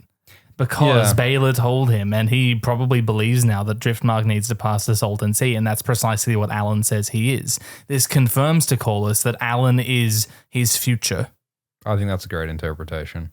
Like, Alan really is just what he says on the tin. Like, he really just truly, honestly is a sailor, and that's what he wants to be. And rejecting a dragon proves that beyond doubt. Corlys believes that he doesn't have dragon blood. Yeah, and you'd think that he would know, so... But he does speculate that Alan and Adam's mother, who appears to be the same person, by the way, we previously speculated that they have separate mothers, whereas it turns out that brothers can just have different colored hair. Who would have thought? Nature is a thing of mysterious words. Yeah, I once knew a horse who was actually a Lannister lordling. Anyway, so Corlys speculates that maybe your mum was a dragon seed. I don't fucking know, though. In some sense, Alan's like the one person who's like Corlys because everyone's becoming a dragon rider and abandoning their old past when like Alan's just like, yep, I'm a sailor. I like sailing. Yeah, but he doesn't have that like unhinged ambition that Corlys must have in order to have done his voyages. Well, maybe Alan will gain that once his father acknowledges him. Yeah, I would love to see like confidence and like ballerness blossom from Alan. We're in the Vale. I love Amanda Collins' outfit here. Is that a cape? Like, what is that? It honestly, like, are we in Dune? From this shot? It's wonderful. It's ethereal. She's sort of cooking. Yeah, she is ethereal. She's like some sort of angel. And she's cross. Yeah, you better fucking leave my house. She has those like tear-like earrings, like the tears of Lisa. They're also sort of hearts. So she does look cross, but she's also sort of like beaming determination into Rhaenyra. Yeah, is it almost like a I believe in you type thing? Yeah. Do you think Jane knows that Rhaenyra is just going to go claim a dragon instead of going to Pentos? But I mean, Rhaenyra does wait until Jane turns away before Rhaenyra runs off into the woods. And no one turns around to make sure she's following them. She has got a cute travel bag like her father Damon, so I guess fine. She has some hard cheese and biscuits. That's the one biscuits. thing that Damon taught her. Yeah, it's probably his bag, yeah. I do find it really funny how Jane was like, I'm giving 6 adequate men to protect you. And those 6 adequate men don't even notice when like Princess Rhaenyra Targaryen runs off into the woods instead of going with them. And the other thing is that like she has just been hanging out with Stormcloud and Tyraxes, who are dragons who hatched and are young and are useless. Yeah. She doesn't want to settle for that. She doesn't want a useless dragon. Rhaenyra, like the one thing we know about Rhaenyra, like Adam, is she wants to be useful. She wants people to respect her. She wants power onto her own right. So she wants a grown-ass dragon like the dragon who they discovered is in the Vale. And I'm excited for her. I hope she acquires that power. Good for you, Rhaenyra. Yeah, we shall see how it goes. And it is a change from the books. And that will be the thing we talk about in the spoiler zone for an hour, I'm sure. Yeah. Alison on her little camping trip. Yeah, she's getting some fresh air. She's touching some grass. You love to see it. Rickard is up to his wrists in blood. It's really funny that like Kingsguard have the sacred duty of guarding the king from assassins and also building tents and gutting rabbits for the queen. That's quite fun. Well, he's not wearing the cloak here. He's not wearing his armor. He also is on a camping trip, right? Yeah, he's got to be enjoying this on some level as well, right? I mean, he doesn't look like it. Yeah, he doesn't appear to be enjoying it, but it's like, come on, Ricky, like you're getting out of town. I know this guy. He sort of has the face where it's like, does he enjoy anything? He's got a great face. I'm enjoying his face. I don't know the actor. This is the first time you haven't known the actor. My God, I've known all of the actors. Well, you can just Google it now and then you can... No, I out of shame, I refuse. I'll put it on screen though. Well, I enjoy him. He does seem eager to just get back to the city. He just doesn't quite know what the script is in this circumstance. Maybe he's a little scared about what Alison's going to do because Alison is acting weird. We were all scared that she was going to do something. Yeah, and this is weird behavior from the queen, and it's uncharacteristic behavior. And she's just saying, I don't know if I will ever go back to King's Landing. Yeah. Yeah, she's basically saying, hey, Ricky, we live in the woods now. And he's like, oh. I sort of liked the castle. I liked her feather bed. When's the last time Alison left the city? Oh, God. Was it the hunt? It was no, the Driftmark. Rhaenyra's funeral. Hey, look, it's this scene. Jace is angry. I do like that Jace's justification for Stefan being the one to claim Seasmoke is, but he was the Lord Commander of the Kingsguard. He was highborn. He was the heir to the Dunfort. Like, he was an important guy in my eyes in the feudalistic system. The dragon must have appreciated that. That is a funny thing that comes up a few times, is the idea that dragons must respect the social ranks made up by humans. Of course, the dragon knows the difference between a Lord Commander and a Lord Paramount and a Baron and a Duke. And it's whereas when you put Hugh, who just like wants in front of Vermithor. Or fucking Ulf. Like, clearly they don't care that much. Some stooge in front of a dragon. And it yet, doesn't matter. And yet the Dragon Keepers care about all of that a lot. Yeah. Are they wrong? Yeah, well, yeah, exactly. Like, the Dragon Keepers said to Rhaenyra that the dragons made their will clear. They rejected Stefan, so therefore you should not be... but then they claimed Adam. Yeah. So, yeah, what are the Dragon Keepers going to say? Like, the dragons are wrong on that? The gods are wrong? Jace also says that Stefan was heir to the Dunfort. Well, he was heir to the Dunfort. Yes, the active word is was. Jace is only wearing 2 belts, which is not quite as impressive as... Yeah, this is why he's not confident in his legitimate claim to Rhaenyra's succession, because he only owns 2 belts. I would love to see Jace talk about his uncle Larys. That would be really interesting. And his possible half-aunt Alice. Yeah. Oh my goodness. That'd be so weird. Yeah, to see them in a room together. His great grunkle Simon.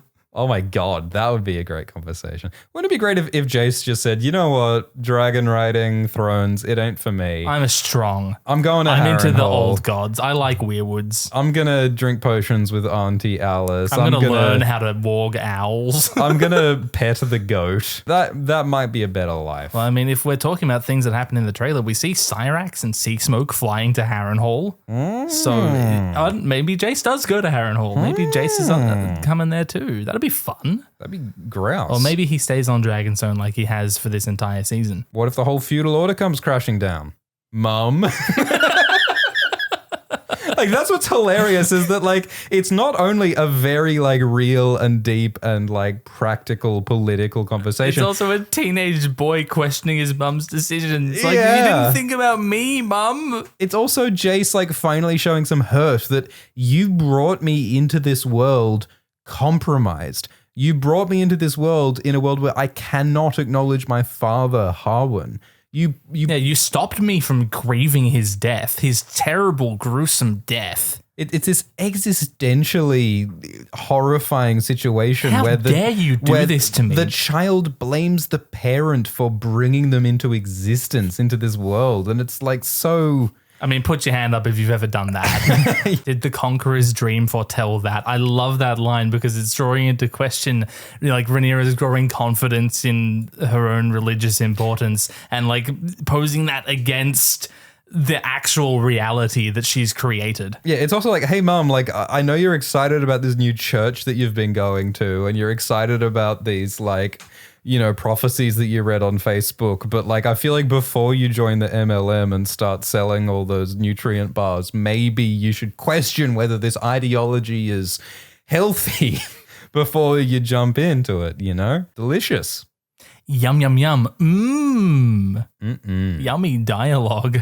It's okay that I'm going to get dozens of civilians burned to death because it's to prevent thousands of people. So you see, All right, Jace, Tywin. there's this thing called the trolley problem where there's a speeding dragon, and do you pull the lever so that only 64 people in Silver Dennis are going to die? So we say, it's like, man, it's like, whichever way, whatever your answer is, it's perverse.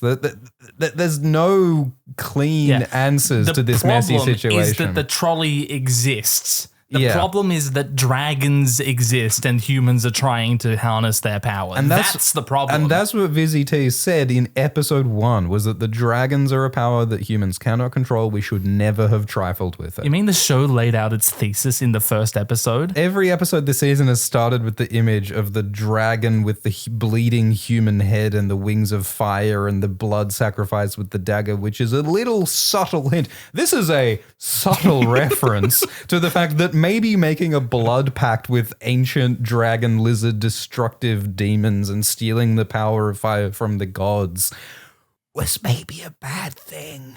Google Gorgosos and you'll know what I'm talking about, homies. He's never directly brought up that his dad was Harwin Strong before. Yeah, no, they've never been this real before, and Rhaenyra's feeling it, and it hits Rhaenyra like a truck, and she has the opportunity to side with her son and prioritize her son's emotional well-being, but she instead prioritizes the realm. Yeah, she chooses to be a politician here rather than a person, and she's also a religious figure in this sense. Jace presents her with the choice, and she chooses what the gods have lain before me, which is a rough fucking thing for a child to hear from their parent. Yeah. Jesus Christ. Hey, I'm going to not comfort you. I'm going to not secure your position in life because God is telling me not to. And again, and it's the problem that she created for him. You should have fucked a blonde, Rhaenyra. I love that the reverberations of those decisions in season 1 are still being felt so keenly, as they should be, as is the entire point of this In episode 3, Harwin looked at Rhaenyra dragging a boar corpse through a camp, and here we are. Yeah, right? It's like the meme of the dominoes falling. You get it. Yeah. Interaction between Alan and Mazaria, not on my bingo card. Jeez. So we see the chain of information. Yep. Traveling to King's Landing and into random places. Using fish, which again is a subtle nod to Rhea Royce. Alison was called the Queen of Fishes, which means that she... subtle shaking of the head to Rhea Royce. Rhea Royce walked into Alison. What are you talking about? I'm just free associating, man. Alinda Massey gets the message and carries out the plan. She gathers up the dragon seeds. She's not hiding who she is, which is interesting. Like, she's wearing the Massey sigil. I think it's like purely like a visual stylistic choice because it doesn't make any sense to wear a bright red cloak when you're on a secret mission. Like, what is Laris doing? She's hiding in plain sight. What is Laris doing right now? Laris wants this to happen because... I feel like we need some kind of recognition or acknowledgement or resolution of what the hell Laris is doing as Master of Whisperers. Because he seems like simultaneously the most powerful and like most incompetent person to ever have that role. In season 1, he seemed to know everything all the time, but now he seems completely unable to detect or predict or stop the riot, unable to stop Rhaenyra entering then leaving King's Landing, unable to stop Alinda gathering up literal boatloads of civilians and spreading the word to all these civilians and making them leave. The Master of Whisperers doesn't have any spies to notice that, really? The question is this inability or is it willingness? Yes, the question is and I'm sort of pining for an answer at this point. Yeah, I think we need an answer one way or the other. I will be disappointed if they don't address that one way or the other. But we see this gold cloak walking into the pub. And that is the same place. That is Sylvie's brothel. Wait, that's Sylvie's brothel? Yeah, it's the same door in episode 9. You are a door master. That's how I recognize the door that the Freys were eating on it. If that door comes back, I need the door lore. There's no flaw to the door lore so far. I abhor the paucity of door lore. I want more. Ulf says, "Oh, I couldn't possibly go and ride a dragon because of my gummy leg I busted my ankle my running. loose ear and my." I would have gone pro, but my injury. So it really seems that all Ulf actually wants out of life is to just keep drinking in this pub. I mean, Free beer. I think part of him deep down must want more, or else Silverwing wouldn't have accepted him. Like, I feel like you've got to need some ambition to be a dragon rider. Or maybe Silverwing just works differently and she thought he was funny or something like that. Yeah. Or she smelled Vermithor on him. Now that Ulf and Hugh have left King's Landing, it would be cool to like check in with these characters, and if things happen in King's Landing, it'd be cool to see them affected I would by it. love to see a scene of these two guys in the pub sort of missing their old mate. Like, oh, why did we tell him to go?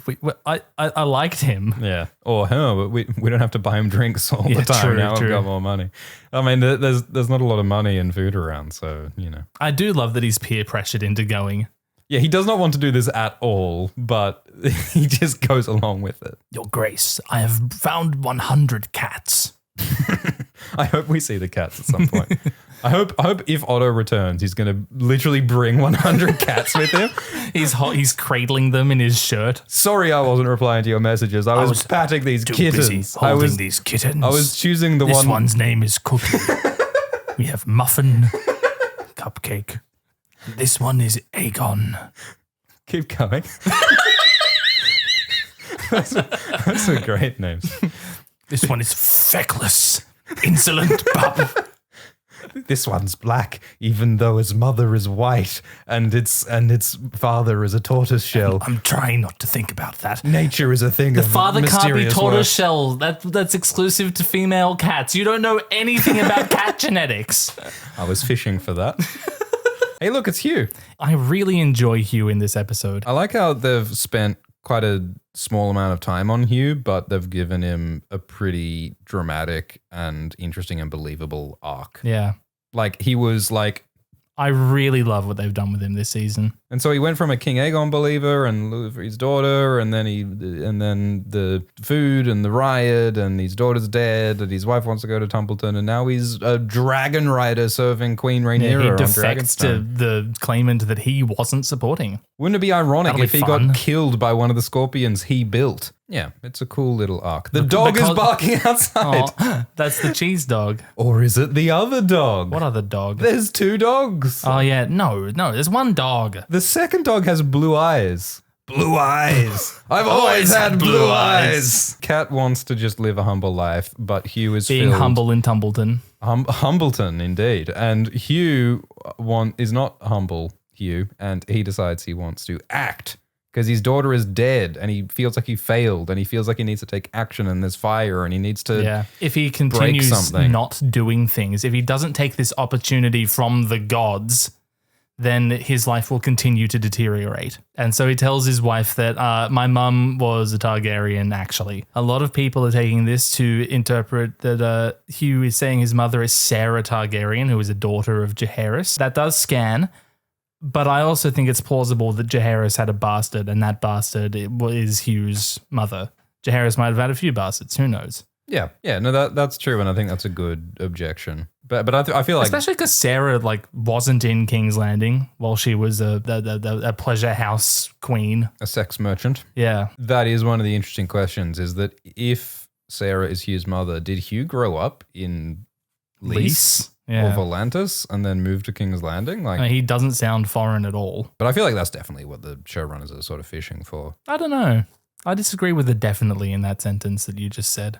Yeah, fair enough. Unfair enough, Mr. Swift, because here's an interview with Hugh's actor, Kieran Bew, where it really sounds like Ryan Condal indicated to Kieran that Sarah Targaryen is Hugh's mother. So there's that. So Hugh says that he was ashamed of his mother who worked in a brothel and that Hugh, in contrast, wanted to make his way with his own hands. Is he suggesting that his mother, Sarah, did not work with her hands? Because I'm certain that she did. She worked with all sorts of body parts. And it's only now that their daughter has died that Hugh tells Kat, his wife, the truth about his parentage. I wonder how she feels about that. Does it feel like, Is this a betrayal that he kept this truth from her for so long? You kept a secret from her. And there's this shot of their hands. They're not holding hands. They're not together. They're apart when they say And of course, Hugh abandons Cat to go to Dragonstone.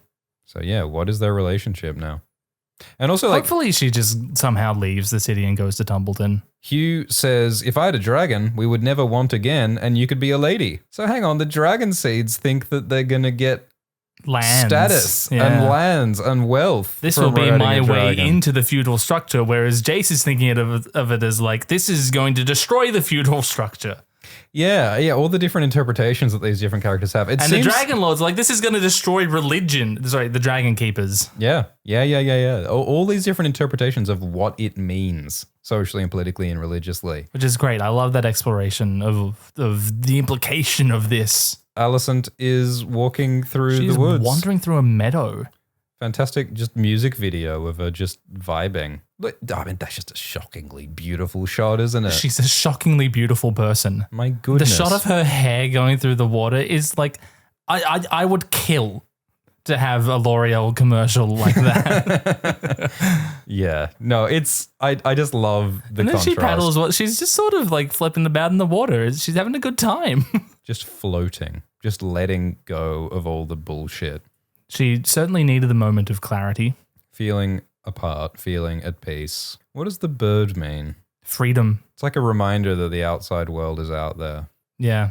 It's possible to be apart. It's possible to be free. Alison is really upset that her life seems to have been a giant, embarrassing waste of time. Weird, because most people take that really well. I can't believe she's just not going to Old Town. Like, maybe she'll go to Old Town because her one good son, Daemon, is there. Maybe she should just go to Old Town. Or maybe she should go to Dragonstone and say, hey, Rhaenyra, sis, mistakes were made. Yeah, maybe that's what's going through her head right now. Yeah. Yeah, she's processing the past. It must be hard to like keep on top of all the events going on when you're stuck in the same place where all the things happen. I've seen comparisons to Ophelia in Hamlet, who is part of the royal family, and then her dad gets murdered and Hamlet rejects her, and Ophelia goes a bit mad and drowns, and is a bit of a similar mindset to what Alison's in at the moment. Are those friends of yours? So it seems that Alison decides to live. What will she do with her life, such as it is? Yeah, I think that is what the bird means. It's also, be afraid of things in the sky. There are dragons being claimed right now. It's a convention for blonde people. There could be quite a lot of them who just are not Targaryen at all. Because, like, if you have... I mean, if Ulf went and he's not sure, then yeah, plenty of people who aren't sure also, I might be a Targaryen, I'll go. They can't test their DNA. So there could be lots of these people who think that they're a royal bastard when in actual fact they're just a rando. And they've come here to die. How many of these people were just like starving and wanted a hot meal and hoped that claiming that they were a Targaryen might give them a hot meal, you know? Little did they know that they would become the hot meal. I like how the Dragon Keeper's face is burned. I love this line. The Dragon Keeper says that the dragons are the last magic of old Valyria in this sad world. It's like, oh, you're a romantic. You're a George Martin. Yeah. And we see the Dragon Keepers as like these wizened, gritty, suiciding, dragon blade dagger, dragon poop scooping, like all business, knuckle bones, meat and nails. You've described enough. I've described enough. But they're softies who just love the beautiful dragons. Well, they're interested in reconstructing and romanticizing a past that may not have even existed the way they think it does. It's kind of an embarrassing LARP because Valyria blew up. They can't resurrect it. It will never exist again. And it's a good thing that it will never exist again because it was a slave empire. Sucked. Anyone who faces a dragon will be transformed. How will Ulf be transformed? How will Hugh and Adam be transformed? Well, we see Ulf a little bit after he claims Silverwing, or Silverwing claims him, and he looks like he's just having the time of his life. Yeah, he does. But perhaps the transformation takes hold over time. It's so funny that Rhaenyra decides to toss them to the Bronze Fury first. And yeah, it's interesting they don't talk about Grey Ghost or the Cannibal. Well, they're wild. They're outside cats. No, they're not outside cats. They're feral cats. Seasmoke is an outside cat in that he comes in and out of home. Then there are the feral cats. Yeah. No, that works. And you can befriend a feral cat by feeding it. Yeah. Just like... Dragons are just cats. And then she summons Vermi, and it is very spooky, and you sense the power and the size and the age of this titanic beast. And even Rhaenyra is nervous. The Dragon Queen herself.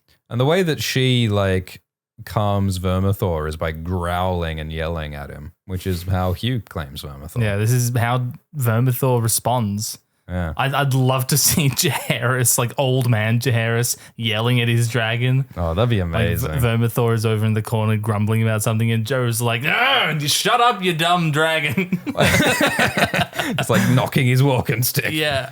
I'm watching my programs. Like, they're both just crotchety old men hanging out. Oh, it'd be great.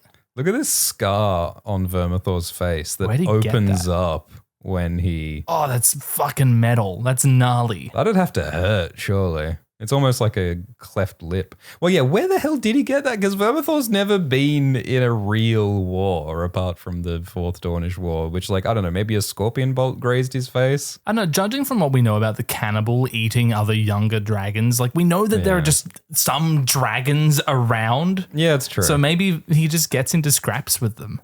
Yeah, like dogs and cats fight each other. Yeah. Yeah, I guess... yeah, maybe Seasmoke did it. Like, we don't know. Maybe Caraxes gave that to him. No, I think that's legit. And there also are some mentions in the books of dragons getting into little scraps with each other. So, which again, like, isn't it horrifying when your nukes in deep storage occasionally attack each other?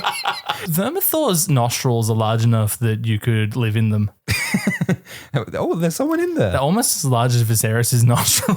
I love how Rhaenyra touches Vermithor. Vermithor closes his eye. Rhaenyra closes her eye. So you can it's like hear Vermithor sniff. He's smelling the Targaryenness. there's a similar shot in season 1 with Damon touching Caraxes, and they sort of do the psychic bond thing. And yeah, like I mean, goddamn, like look at she's just mind melded with an ancient titanic Godzilla beast. What has she witnessed? Like, look at the smart. Like, she's satisfied by what she finds within the mind of this beast. It's like, oh my god, she's communing with a god. Oh my god, this is the coolest scene, isn't it? Yeah, in terms of like what fantasy television has had anywhere near this level of just pure like badass majesty. And like this, I could talk forever about the sounds that these dragons make this episode. The Foley artists have they deserve more money than Matt Smith is getting. Yeah, they are geniuses. I love what the sound designers have done. I don't know where they began. Like, how do you even broach these sounds? They're incredible. I'm starting to think they did more than just run some shit through Fruity Loops. Like, I think they might be on another level. No, it's actually just you automate the reverb and it goes on from there. I heard they just like fed some pasta through a paper shredder. Yeah? They just like got a vacuum cleaner and like slurped up some Jello and then played it backwards. They actually just pissed off a cat and then slowed it down to like 0.4 times speed. Yeah, they put a bunch of turtles in a cement mixer and it was the grumbling sound that Vermithor makes. So yeah, I think this scene's fucking great. And then we see this fella who is apparently Silver Dennis, who is a Oh, you weren't making that up? And he got an arm torn off by a dragon. And then as Dennis's sons struggled to staunch the wound, the cannibal descended on them, chased off the other dragon and devoured father and sons. Wow. But also, yeah, like he claims to be a bastard of Maegor the Cruel. Yeah, this is nonsense. Who died like 100 years ago? 90 years ago? I mean, Vermithor looks like he could just swallow Caraxes in one bite. So do you think Silver Dennis here didn't have enough Targaryen blood? Because, like, I mean, well, that's one of the big questions is, like, why do dragons... Maybe Vermithor just doesn't like his face. You know, it could be as simple as that. Yeah. It could be kind of random. Maybe Vermithor has a kind of a psychic link with humans and, like, reads what's in their mind and their heart. Or maybe he's just hungry. Yeah, or he could just be like, all right, I just want to have some fun, so I'll eat the first guy and we'll take it from there. I love the expressions Rhaenyra has as she's watching these people be burned alive. She's intently studying the flame. Yeah, it's kind of like when she was watching Stefan, she was like 100% horrified. She was like, oh no, I've made a terrible mistake. Stefan's burning. But now she's like, ooh, this is getting interesting. You know, like she doesn't seem as sympathetic. There is some horror. Gerardis, the popcorn. But yeah, it's a bit scary how like passively Rhaenyra watches. Remember when Daenerys watched her brother Viserys get burned in Game of Thrones? I forgot that moment where my favorite character dies. Yes, I'm sure you have nightmares every other night of the death of Viserys. But Viserys III, the one true king of Westeros. It's a really similar vibe, isn't it? It's a bit scary how like kind of okay with it Rhaenyra is. Like she has a moment of horror, and then she has a moment of this is going to pay off. Yeah, this is all for good. I made the right choice. All these people dying, that was good. This feels like it might be the slow arc towards an absolute supervillain monster, doesn't it? Hell yeah, I'm so happy. Be. That moment where Ulf bumps into a torch, mistakes it for a dragonfire, and says, "Oh fuck," that's the funniest fucking thing I've ever seen. Oh, I didn't realize that was what's happening, but you're right. He's like, "Oh, fire!" Oh, it's just a torch. Oh, I'm a silly goose. Do you think he's drunk or is he just like this? I hope he's like this all the time. Yeah. And then he just like stumbles into another dragon. Like imagine being the one. Of course Ulf would be the one guy simultaneously unlucky and lucky enough to stumble into the other dragon's lair. He's Mr. Bean. He's Mr. Magooing his way through dragon claiming. And yeah, I love that Vermithor looks like he's never had this much fun before. Like he's spent the last like 40 years just sitting in this cave, and now it's like, oh, I get to chase my snacks. Yippee! It's like a cat playing with his food. Absolutely. You know? I would be remiss to not mention that we're currently looking at a 3-minute long shot that is stitching. It's like there are hidden cuts in it, of course. Yeah. But it's fantastic. It's like beautiful cinema following Hugh through this disastrous event. It's beautiful cinema that we are streaming via the internet. For streaming television. Like what a world. And then going onto the internet to complain about it. Yeah, it does feel funny that, you know, all these talented people spend millions of dollars creating this art, and then we're like, but he wasn't the heir to the Dun fort. Actually, Maegor didn't have any. It's like, all right, settle the fuck down. I mean, that's exactly what we did for Game of Thrones, though. Yeah, but that was a piece of shit. Our nitpicking was justified there. Those weren't nits. Those were like massive ticks. Yeah, no, those were like rabies-infected dogs like rampaging across the landscape. They were not as easy those to ignore were not as nits. Yeah. Do you think this outfit looks a bit Robert Baratheon? Yes. And he's a blacksmith and he's called Hugh Hammer. Yeah. There's quite a bit of Robert going on there. I made that tweet saying welcome back King Jacaerys because he looks a bit like Jacaerys in the first scene, but he looks a lot more like Mark Addy's Robert Baratheon. You know how like Robert's whole thing was that I fought the war for Lyanna, but now Lyanna's dead, and so I've got nothing to live for. Yeah. That's like Hugh. He's like nothing to live for. He worked to save his daughter's life, but his daughter died, and now it's like, well, what does he live for now? Aegon betrayed him, so he's now over here fighting for Rhaenyra, or is he just fighting for himself? He's finding a new purpose in life, as Rhaena is finding a new purpose in life, as Adam had one stumble onto him. Well, Rhaenyra said something in her speech about like you will be changed and you will lose things, and maybe you have nothing to lose. Like these are all people who are giving up who they were before. Like, you know, Hugh had the option of going with his wife to Tumbleton. He had that option, and he chose, no, I will become a different being one way or the other. I'm going to be a dragon lord or a pile of ash. There is no in between. I just love that energy as a metaphor for the lure of ambition, of dreams, of hope, and of, you know, all the wonders and terror that can lead to. And this is such a great visual image of a man looking down the guts of power, wondering if he's man enough to seize it. It's fantastic. Looking God in the mouth and saying, eat me or make me a king. Like, it's your choice. Yeah. I don't care what you do to me. I'm just as fearsome as you are. And it's perhaps my favorite moment in the whole show. I love it because it's fantasy. Like, I mean, like I've said it before, but like, when fucking Jon Snow got on Rhaegal, it was like a Disneyland ride. It was nothing. Unbelievable skies. Whereas this is like, oh no, we are grappling with godlike powers that are transformative. Like it is everything that Jon riding Rhaegal was not. Even when Daenerys mounts Drogon for the first time, it's not given anywhere near the reverence I think it deserves. Yeah, yeah. Yeah, it would have been just as triumphant if she got on a fucking train or a bus or a jet ski. Choo-choo. Like it was just a means of transportation. Whereas is the Daznak Express, stopping all stations to, oh God, we're stopping at the Dothraki Sea. Up periscope.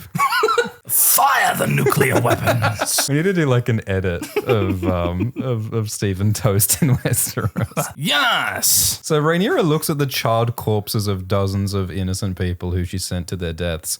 And she's like, yeah, this was worth it. And she's got tears in her eyes. Like she feels the cost. But she's like, yeah, it's worth it. Also, when there's fire, your eyes well up with tears anyway because your eyes are too hot and you need to lubricate them to protect them. But probably more emotions than lubrication, I think, is what's going on there thematically. I think it's all about the lubrication. Hugh has a dramatic confrontation with God. Ulf stumbles into a way. pile of crap. I mean, I think that's dragon. It is. Well, it might be crap and eggs. Like it all comes out of the same cloaca, right? It's dragon goop. Yeah, that's all we need to know about it. Well, yeah, I mean, as far as we know, that's the only excretion that dragons have. I mean, I don't know. Like maybe they excrete fire. They might not poop, but maybe like Kim Jong-il, they just burn it internally. Oh yeah, because they're superior, like Targaryens are. Yeah. We've never seen a Targaryen take a poop. Oh, look at Silverwing. I love how she's just sort of nestled in the back and you can only sort of make her out in that first long shot. Yeah, she's like camouflage. Yeah. Like she's not trying to assert her presence like Vermithor does. She's just chilling. I mean, I wonder how long she's been there. Like maybe like for all we know. Has she been hibernating for 30 years? Yeah. Like maybe that's why she accepts Ulf is that most of her brain is still asleep. She thinks that's Alison. Oh, your hair's a bit grey, Alison. Have you patched things up with Jacaerys yet? She gives Ulf a couple of boops and says, fine. You'll do. So I've seen some people point out that it's Vermithor who knocks Ulf off the platform with his face. And so like Vermithor touches Ulf, so maybe Silverwing smells Ulf. Right. It's also interesting that both Hugh and Ulf fall into puddles of what is either water or dragon piss before being accepted by their riders. Maybe they like damp humans. Maybe it's like a baptism. And yeah, it's because interesting. They are gods, right? Yeah, it's a religious ceremonial moment, isn't it, to be baptized? And yeah, Silverwing does indeed have a saddle. The idea must be like, okay, this is a dragon. We're getting the saddle on once and that's it. We're not taking it off ever. Yeah, imagine trying to get a saddle onto a dragon for the first time. That would not be easy. It's like putting mittens on a cat, you know? Have you ever put gumboots on a cat? No. I don't advise it. But it's so cute. It is very cute. So yeah, I think it's a fun contrast between Ulf and Hugh. And Ulf is just happy to be alive. What is that face he's made? What is that face he's made? Tom Bennett. Yeah, he's killing it too. Look how many faces he pulls. What's going on? That's hilarious. Like, I was all on board the Kieran Bew train earlier, but yeah, Tom Bennett also killed it in this scene. Then we cut to the boring council scene. I love it. Cut from like this chaotic claiming of like the most bombastic scene we've ever had. And it's like Lord Aemond Hightower is being harassed on both sides. And then that dragon chaos bursts into King's Landing and interrupts their nonsense. It's so fun. The two Allens are harassing the Hightowers. Yeah. For Lyman. I hope that's their battle cry. For Lyman. And yeah, we get the exciting news that Alison's son Daemon is now riding and flying on Tessarion. They hear there's a dragon rudely interrupting their conversation. We were having a meeting. I love all these like kooky close-ups of Ewan's face. Yeah. I mean, you're paying for a face that like unique. You're going to use it. He's got a dimple in his nose. He's got an amazing chin, and the scar and the eye patch just turn it up to 11. Ulf is having the time of his life. Yeah. Woo! Yeah. I've seen people compare this to the shot in Doctor Strangelove where the guy rides the nuke at the end. Oh, yeah. And that must have been going through their heads, yeah. With dragons being nukes. So do you think that Silverwing decided to take Ulf to King's Landing, or do you think that Ulf directed Silverwing to come to King's Landing as part of a plan with Rhaenyra to lure Aemond and Vaghar? I would much prefer it if this had no coordination with Rhaenyra and it's either Ulf going off on his own, just like take his new Lambo out for a joyride to show off to his friends. My preferred interpretation is that it has nothing to do with Rhaenyra, because this does not look like a man who's executing a plan. This looks like a man who's having fun. So Aemond is keen for a fight. His like jump onto a horse is epic. It is fucking Like epic. if we hadn't just seen two dragons that claimed in the best scene of all time, like that would be the standout moment of the episode is Ewan Mitchell throwing himself onto a horse. I love the physicality of it, and it contrasts so much with Aemond's stillness in every other scene. When the huntsman, the spider that's been on the wall for 3 hours and hasn't moved, suddenly just launches into action and it's on the other side of the room. Ah! Yeah. And the way that we saw like Aemon's like lanky ass body with Sylvie, like it's such a sinuous body that looks like a cheetah or a leopard that is just gonna sprint at the goddamn antelope. And right now Ulf is that goddamn antelope, and I don't think he knows it. Ulf has no idea the level of like personal and geopolitical danger that he is in right now. By the time Aemond has his shit together, Ulf manages to return to Dragonstone before Vaghar. Look at Aemon's eye widening when he goes, oh, there's like fucking 6 dragons on that island. Someone should have told me that. Do you think he's going to turn around and just eat Laris for not like informing him about this shit? Vhagar's keen. Aemond tries to tell Vaghar to flee and retreat to King's Landing because Aemond is worried that he can't fight like 6 dragons at once. But Vaghar wants to go for it anyway. I love that we get like physical confirmation that Rhaenyra's like this ploy is successful in deterring Aemond. Like that's what she needed to do, and that's what she's done here. Yeah, it gives...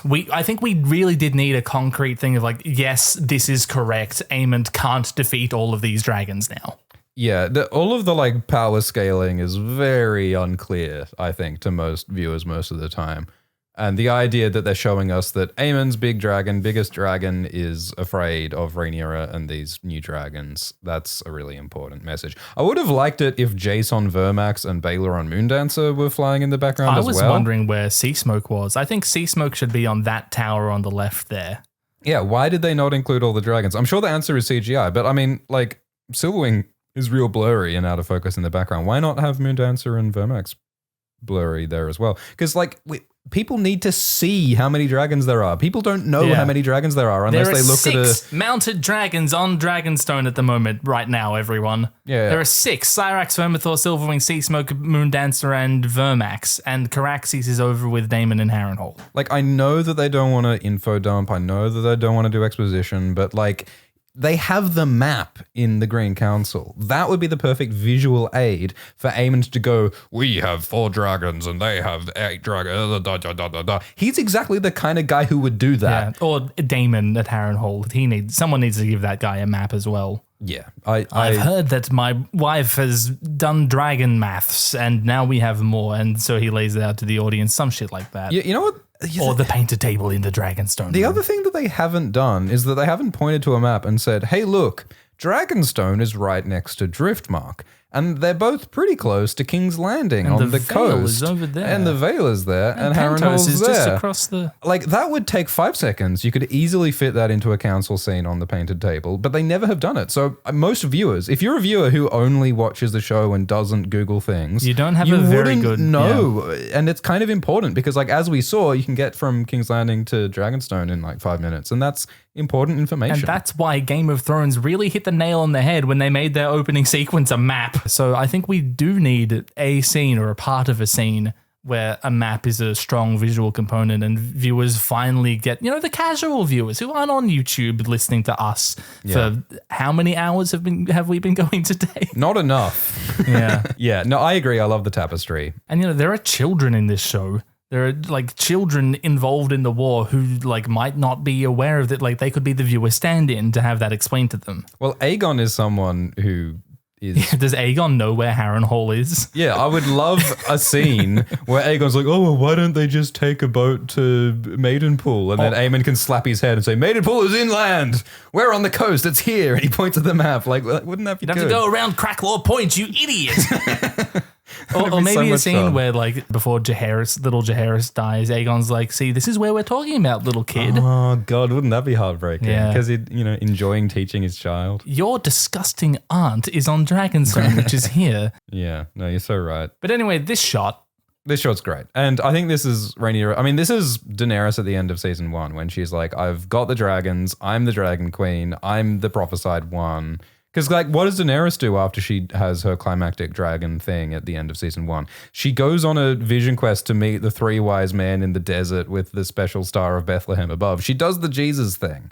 And that's where Rhaenyra is on the trajectory. She will attempt to walk on water in the next episode. She will turn a bag of fish into 5,000 heads of fishes to remind us of Rhea Royce. 5,000 Rhea Royces. Yeah, look, I really want to see some change in Rhaenyra where she's more assertive. I mean, in the preview, we see her wearing the crown at the council table. Yeah, or at a dinner table. And it's like, that's weird. We have not seen Rhaenyra wearing the crown very much at all. So for her to be wearing it at just like dinner with the dragon seeds is really interesting. And it's so great that after Damon has decided that maybe I don't want the crown, Rhaenyra has decided, I do want the crown. It is mine. Jesus. So how's Damon going to react to that shit? Because they've both moved in opposite directions. They have become one another in the way that like was discussed in the previous episode. Yeah. How are they going to react to each other's change? Because Rhaenyra is sitting here thinking that Damon's going to love this for me. Yeah. Right? And then she's going to get there and he's like, what have you become?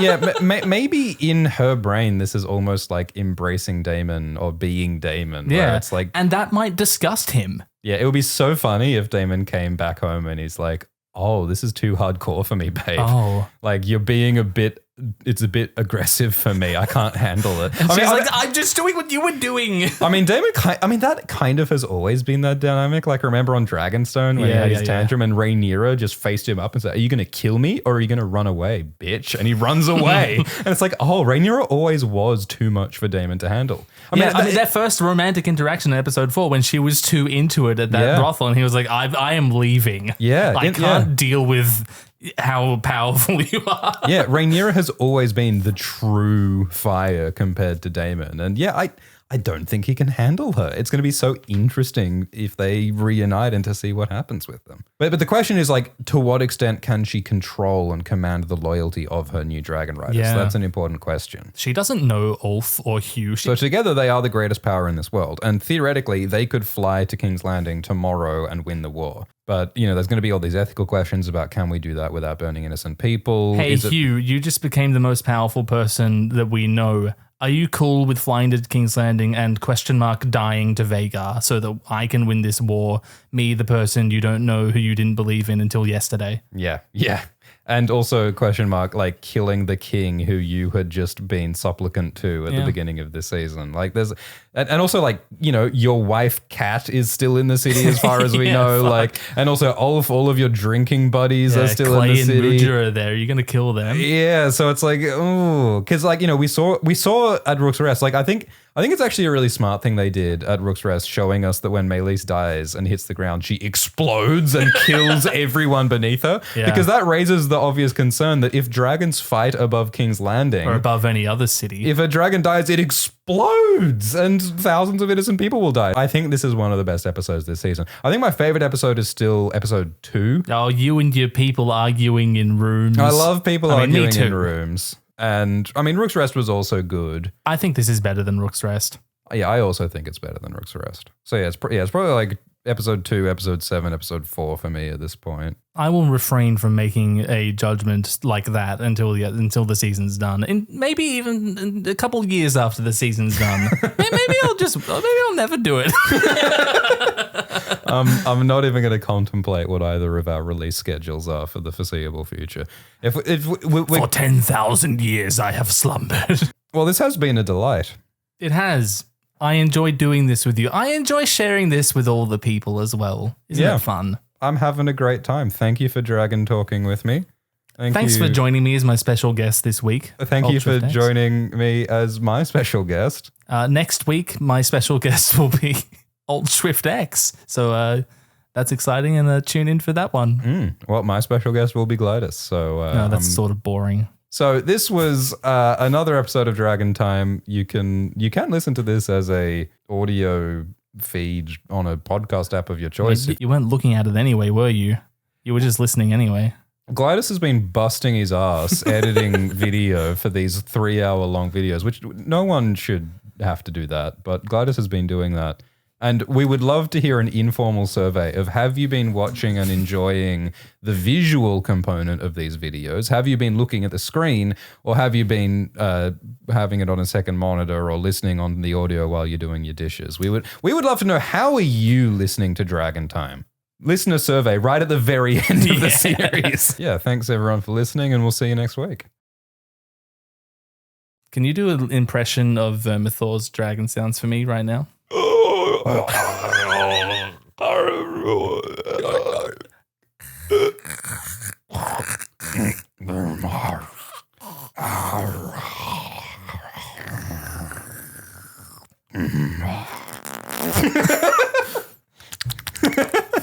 Fucking hell. All right. All right, got to end it on your best joke. Yep, all right.